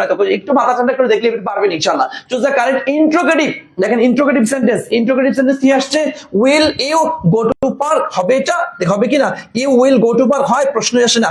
উইল গো ইউ গো হয় না, এটা হলো না। নাকি গো উইল ইউ, কোনটা? ডেফিনেটলি এ নাম্বার, নাকি will you go to the park. এগুলা ইজি, দেখার সাথে তুমি টাস করে অ্যান্সার করতে পারবা। ঠিক আছে, which one is a interrogative sentence. এখানে ইন্ট্রোগেটিভ সেন্টেন্সের মধ্যে কোনটা হবে? যে স্ট্রাকচার তোমাকে দেখিয়েছি, আসলে স্ট্রাকচার দেখলে তুমি বুঝতে পারবে যেটা অ্যান্সার হচ্ছে তোমার কি? B number. আসলে এরপরে কি আসছে? What type of sentence is it? Let me go, এটা লেট আসছে, এটা লেট দেখলে কি তোমার ইম্পারেটিভ সেন্টেন্স, তাই না ভাইয়া? Imperative sentence. এরপরে আসেন কি আসছে তোমার? দেখো কাম উইথ মি, আমার সাথে আসো, কাম উইথ মি, আমার সাথে আসো, আদেশ করে, সুতরাং কি হবে তোমার? অবশ্যই ইম্পারেটিভ সেন্টেন্স, তাই না? আচ্ছা, এরপর দেখো 11 নম্বর কি আসছে? Let him do the work, এই লেট হিম, হ্যাঁ লেট আসছে, অবশ্যই এটা ইম্পারেটিভ সেন্টেন্স, তাই না? আচ্ছা, এরপর দেখো কি আসছে? Which one is an optative sentence. Optative মানে শুরুতে কি থাকতে হবে? একটা মেয়ে থাকতে হবে। দেখেন মেয়ে আসছে কোথায়? সি নাম্বার, সুতরাং সি নাম্বারটা আমাদের অ্যান্সার। ওকে, আসেন এরপরে আসেন কি আসছে? দেখো the sentence what is a delicious meal, এই দেখেন লাস্টে কি আসছে? এক্সক্লামেশন মার্ক আসছে, এক্সক্লামেশন মার্ক, তার মানে অবশ্যই এটা এক্সক্লামেটরি সেন্টেন্স, তাই না ভাইয়া? আচ্ছা, এরপর দেখেন what type of sentence? If I knew this paper. Okay, এটা লাস্টে এক্সক্লামেশন মার্ক আছে, সুতরাং অবশ্যই এটাকে আমরা এক্সক্লামেটরি সেন্টেন্স বলবো। এই দেখেন অ্যাসার্টিভ সেন্টেন্স। এই দেখো এই যে কোশ্চেনটি আমি গত বছরে ছিল, এই বছরে দেখাচ্ছি। দেখো আমি যদি এখন বলি যে আমার স্লাইড থেকে হুবহু কমন আসে, আমি কি মিথ্যা কথা বলছি?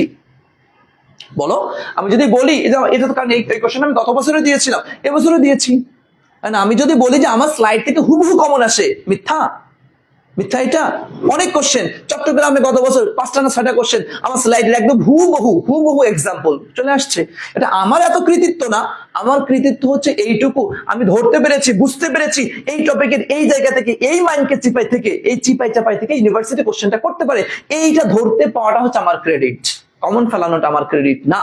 বুঝতে পেরেছেন? সুতরাং আমার ক্লাসে লেগে থাকবেন, ক্লাস করবেন, ইনশাআল্লাহ দেখবেন সব কমন পড়বে। ওকে, এই যে ডিক্লারেটিভ অ্যানসার কোশ্চেন, ডিক্লারেটিভ। ওকে ভাইয়া, ওকে এরপর আসেন এই যে মে ইউ লিভ লং, মে আসছে, মে তাহলে কি বলবো? এবং এই দেখ এই যে কোশ্চেনটা আমি খুঁজতেছিলাম, এই কোশ্চেনটাই কিন্তু আমি খুঁজতেছিলাম, বলছিলাম তোমাদেরকে মে ইউ লিভ লং, এখানে লং কোন পার্টস অফ স্পিচ?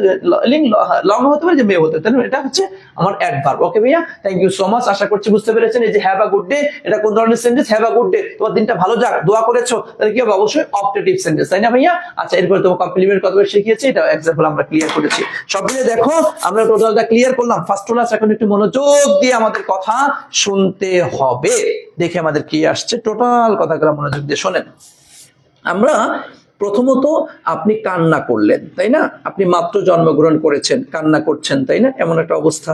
এই কান্না, এটা হচ্ছে আপনার কি? ল্যাঙ্গুয়েজ, তথা আপনি যার মাধ্যমে মনের ভাবটা প্রকাশ করেছেন সেটাই হচ্ছে আপনার ল্যাঙ্গুয়েজ। এরকম ভাবে পাখির ভাষা রয়েছে, আমাদের মানুষের ভাষা রয়েছে, প্রত্যেকটার ভাষা রয়েছে। ওকে, এই ভাষাতে দেখা যাচ্ছে চিটাগংওয়ালারা একরকম কথা বলে, বরিশালিয়াওয়ালারা এক রকমের কথা বলে, ঢাকাইয়াওয়ালারা এক রকমের কথা বলে, এক এক অঞ্চলের মানুষ এক এক রকমের স্টাইলে কথা বলে। তখন আমি একটু চিন্তায় পড়ে গেলাম, কি করা যায়? তাহলে আমরা বইয়ে কোনটা লিখবো, শুদ্ধ কোনটা? তার জন্য কিছু নিয়ম নীতি এটা প্রণয়ন করা হলো। এই যে নিয়ম নীতি প্রণয়ন করা হলো, এর নাম হচ্ছে গ্রামার। আচ্ছা, এটাতে শুধু বাংলায় করেছে বিষয়টি এমন নয়, এটা তো পৃথিবীর প্রত্যেকটা ভাষাতেই করেছে। তা তদ্রুপ ভাবে ইংরেজি ভাষাতেও করেছে। তার মানে গ্রামারের ক্ষেত্রে আমরা ইংলিশ গ্রামার বলতে পারি, বেঙ্গলি গ্রামার বলতে পারি, আরবিক গ্রামার বলতে পারি, যে কোনো গ্রামার বলতে পারি। Okay fine. আচ্ছা, তাহলে গ্রামারটা ক্লিয়ার করলাম। আচ্ছা, এখন গ্রামারের বুঝলাম, গ্রামারে কয়টা অধ্যায় আছে, কয়টা লেসন আছে, কি কি আছে কি না আছে। তখন খুঁজতে গিয়ে দেখলাম গ্রামারে 5টা অধ্যায় আছে। কি কি? অর্থোগ্রাফি, ইটিমোলজি, সিনট্যাক্স, প্রোসোডি, পাংচুয়েশন, প্রোসোডি, এই 5টা গ্রামার। ও আচ্ছা, 5টা অধ্যায় পাইলাম। এক একটা অধ্যায়ের কিছু কিছু আলোচনা ভাগ আছে, যে এই অধ্যায় এটা আলোচনা করবে, এই অধ্যায় এটা, এই অধ্যায়, এরকম কিছু অধ্যায় পেয়ে গেলাম। এরপরে টোটাল ইংলিশ গ্রামারটা দাঁড়িয়ে আছে আমাদের 6টা পিলারের উপরে। কি? Sound, letter, alphabet, word, sentence আমরা পাইলাম। সাউন্ড, শব্দ করলেই সাউন্ড, লিখলে হয়ে যাবে ওয়ার্ড, ওয়ার্ডগুলো পাশাপাশি বসাইলে 2টা জিনিস হতে পারে। যদি অর্থ হয় তাহলে ওয়ার্ড, হ্যাঁ, বর্ণগুলো পাশাপাশি বসাইলে অর্থ হইলে হয়ে যাবে ওয়ার্ড, অর্থ না হইলে হয়ে যাবে অ্যালফাবেট। আর ওয়ার্ডের ভেঙে এটা সিলেবল, আর ওয়ার্ড পাশাপাশি বসে হয়ে যায় সেন্টেন্স। ওকে, আচ্ছা, এই সেন্টেন্সের মধ্যে যখন আসলাম, সেন্টেন্সটা কি? সেন্টেন্সটা করতে গেলে আমাদের একটা সাবজেক্ট লাগবে, একটা ফাইনাইট ভার্ব লাগবে। তখন ও আচ্ছা, তার আগে টোটাল একটা সেন্টেন্সে কি কি থাকে? সেন্টেন্সের সাবজেক্ট থাকে, ভার্ব থাকে। প্রথমে সেন্টেন্স 2টা অংশ থাকে, সাবজেক্ট থাকে, প্রেডিকেট থাকে। প্রেডিকেটের মধ্যে আবার ভার্ব থাকে, আর বাকিটাকে কমপ্লিমেন্টও বলা যায়, অবজেক্টও বলা যায়, এক্সটেনশনও বলা যায়। কি হবে এটা আমরা বিস্তারিত বুঝেছি। অবজেক্ট কর্তা, যার উপর ডিপেন্ড করে সবকিছু হয়ে থাকে। সেন্টেন্সে সবকিছু ডিপেন্ড করে যার উপরে, তাই না? এবং এখানে সাবজেক্টিভ ফর্মটা বসাতে হয়। আমরা একটা এক্সাম্পল টেনে তোমাদেরকে বুঝিয়েছি। ভার্বের বিষয়টা আমি বোঝানো হয়, কারণ ভার্বেরই আলাদা ক্লাস হবে। কারণ গ্রামার তো কান টানলে চলে আসে মাথা, যে একসাথে সব বুঝাইতে গেলে লাস্টে তুমি কি বুঝছো আর কি বুঝো নাই হেরাই তুমি বুঝবে না। এজন্য ভার্বকে আমরা স্কিপ করেছি, সামনে ক্লাসে পড়াবো। বাকি অংশটুকু অবজেক্ট না কমপ্লিমেন্ট নাকি এক্সটেনশন, সেখানে পড়াই দিকে আমরা পড়েছি অবজেক্ট 2 ধরনের পেয়েছি। এটা কি? ডিরেক্ট আর হচ্ছে ইনডিরেক্ট। একটা ব্যক্তিকে ইঙ্গিত করে, একটা বস্তুকে ইঙ্গিত করে। 2টা এক্সাম্পলের মাধ্যমে তোমাদেরকে মনে রাখার কথা বলেছি। He gave me a mobile. Me object আগে চলে আসছে, মোবাইল পরে চলে গিয়েছে, কোনো প্রেপোজিশন আমরা বসাইনি। আর he gave a mobile to me, যখন বস্তুটাকে আগে নিয়ে আসছি, ব্যক্তিটাকে পরে নিয়ে গেছে, মাঝখানে একটা প্রেপোজিশন বুঝিয়েছি, বাস আমাদের অবজেক্টটা ক্লিয়ার হয়ে গিয়েছে। এটা হচ্ছে কমপ্লিমেন্ট। কমপ্লিমেন্টকে আমরা প্রথমত 2 ভাগে ভাগ করেছি, সাবজেক্টিভ কমপ্লিমেন্ট, অবজেক্টিভ কমপ্লিমেন্ট। সাবজেক্টকে কেন্দ্র করে 3টা কমপ্লিমেন্ট হয়, noun complement, adjective complement, adverb complement. Okay, যেটা যে সাবজেক্টকে ইঙ্গিত করে, যে কমপ্লিমেন্ট নাউনকে ইঙ্গিত করবে নাউন, অ্যাডজেক্টিভ হলে অ্যাডজেক্টিভ, অ্যাডভার্ব হলে অ্যাডভার্ব, বিস্তারিত বোঝানো হয়েছে। অবজেক্টিভ কমপ্লিমেন্টকেও নরমালি বলা যায় 3 ধরনের পেয়েছি আমরা, ওয়ার্ড, ফ্রেজ, ক্লোজ। যে ওয়ার্ড অবজেক্টকে কেন্দ্র করে হবে, তোমার ওইটা এখানে কি? Word as objective complement. আর যে ফ্রেজটা হবে, যে ফ্রেজ অ্যাজ অবজেক্টিভ কমপ্লিমেন্ট। যে ক্লোজটা হবে, ক্লোজ অ্যাজ অবজেক্টিভ কমপ্লিমেন্ট। এটা ক্লিয়ার হয়েছি। এবং এরপরে বলেছি যে তোমার সাবজেক্ট ভার্ব পরবর্তী অংশ যদি এই সাবজেক্টের সাথে পরবর্তী অংশ দিয়ে মিলে যায়, এটাকে বলি হচ্ছে আমরা কমপ্লিমেন্ট, আর না মিললে বলি আমরা অবজেক্ট। হ্যাঁ, আচ্ছা, আবার অবজেক্টকে আমরা এক্সটেনশন বলতে পারি বা কমপ্লিমেন্টকে আমরা এক্সটেনশন বলতে পারি, আবার অবজেক্ট কমপ্লিমেন্ট বাদে বাকি যে অংশটুকু থাকবে সেটাকেও আমরা এক্সটেনশন বলতে পারি। তাহলে আমরা এটাও ক্লিয়ার করে ফেলেছি সেন্টেন্সের মধ্যে পার্টস অফ সেন্টেন্স। আচ্ছা, এরপরে চলে আসছি আমরা এই যে সাবজেক্ট ও ভার্ব বুঝতে গেলে এর মধ্যে আমাদের ফাইনাইট ভার্ব লেগেছে। ফাইনাইট ভার্ব বোঝার সহজ উপায় আমরা একটু পিছনে ফিরে গিয়েছি, ভার্বের রূপটা আমরা নিয়ে আসছি। আমরা দেখি ভার্বের 8টি রূপ আমরা পেয়েছি, base form, S by S form, present, past, past participle, gerund, infinitive, perfect participle, এগুলি আমরা পেয়েছি। এর মধ্যে 8টার মধ্যে প্রথম 4টা আমাদের ফাইনাইটের মধ্যে ফেলে দিয়েছি, পরবর্তী 4টা নন ফাইনাইটের মধ্যে ফেলে দিয়েছি, শেষ। আচ্ছা, এখন আসো kinds of sentence. Kinds of সেন্টেন্সের মধ্যে আমরা পেয়েছি যে সেন্টেন্সের দুইটা দৃষ্টিকোণ থেকে ভাগ করা হয়, according to structure, according to meaning. Meaning অনুযায়ী আমরা 5 প্রকার পেয়েছি, assertive, interrogative, imperative, objective, exclamatory. Assertive হচ্ছে বা 2 প্রকার, অ্যাফার্মেটিভ এবং নেগেটিভ। এবং তোমার হচ্ছে অ্যাসার্টিভের আমরা 2টা নাম পেয়েছি, ডিক্লারেটিভ আর স্টেটমেন্ট। আর ইন্টারোগেটিভের একটা নাম বলা হয় কোশ্চেন, তুমি একটু লিখে রাখতে পারো, এটা বলা হয় নাই। আর তোমার ইম্পারেটিভকে কমান্ড সেন্টেন্স বলা হয়, এটা একটু লিখে রাখতে পারো। ইম্পারেটিভকে কমান্ড সেন্টেন্স বলে লিখে রাখতে পারো এটা। আচ্ছা, এবং এটার প্রত্যেকটা সেন্টেন্সের সংজ্ঞা দিয়েছি, স্ট্রাকচার তোমাদেরকে দিয়েছি। এর মধ্যে সবচাইতে বেশি গুরুত্ব দিয়ে আমি তোমাদেরকে যেটা বলেছি এটা তোমার ইন্টারোগেটিভ সেন্টেন্সের 2টা স্ট্রাকচার আর ইম্পারেটিভ সেন্টেন্সের 4টা স্ট্রাকচার তোমাদেরকে দিয়েছি।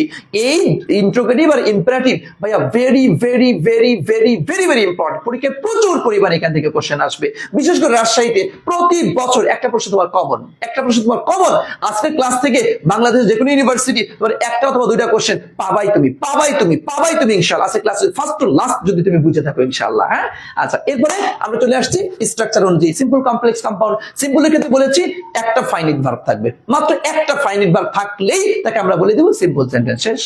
কমপ্লেক্স সেন্টেন্স, একের অধিক ফাইনাইট ভার্ব থাকলে তাকে বলে দেব আমরা কমপ্লেক্স সেন্টেন্স। আর হচ্ছে কম্পাউন্ডে পড়েছি প্রিন্সিপাল ক্লজ, মাঝখানে ফ্যান ভয়েস থাকবে, তাহলে আমরা তাকে কম্পাউন্ড সেন্টেন্স বলে দিয়েছি। টোটাল আজকের ক্লাসে দেখো ফার্স্ট টু লাস্ট তুমি সব বুঝেছো, শুধুমাত্র তোমার বাকি রয়েছে ক্লোজ রিলেটেড একটু কথা, যে ক্লোজ কাকে বলে, কত প্রকার, কি কি, এবং এটা যেহেতু অনেক বড় আলোচনা এর জন্যই এবং আলাদা একটা ক্লাস রেখেছি। এবং ক্লোজ থেকে প্রতি বছর ইউনিভার্সিটিতে 2টা 3টা 4টা 5টা করে কোশ্চেন আসে, সুতরাং মোস্ট ইম্পর্টেন্ট একটা টপিক, এজন্য এটাকে আমরা আলাদা রেখেছি।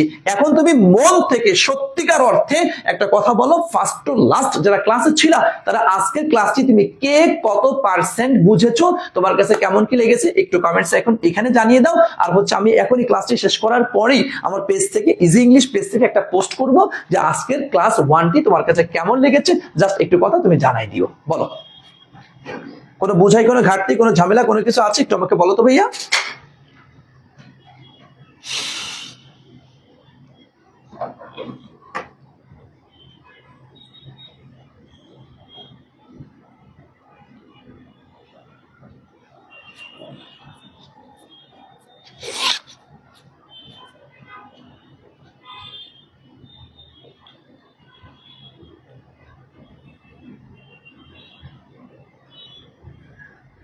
জি, থ্যাংক ইউ সো মাচ। তাহলে ভালো থেকো, দোয়া করে আজকে আমরা এখানেই শেষ করছি। দেখা হবে নেক্সট ক্লাস ইনশাআল্লাহ। আসসালামু আলাইকুম ওয়া রাহমাতুল্লাহ।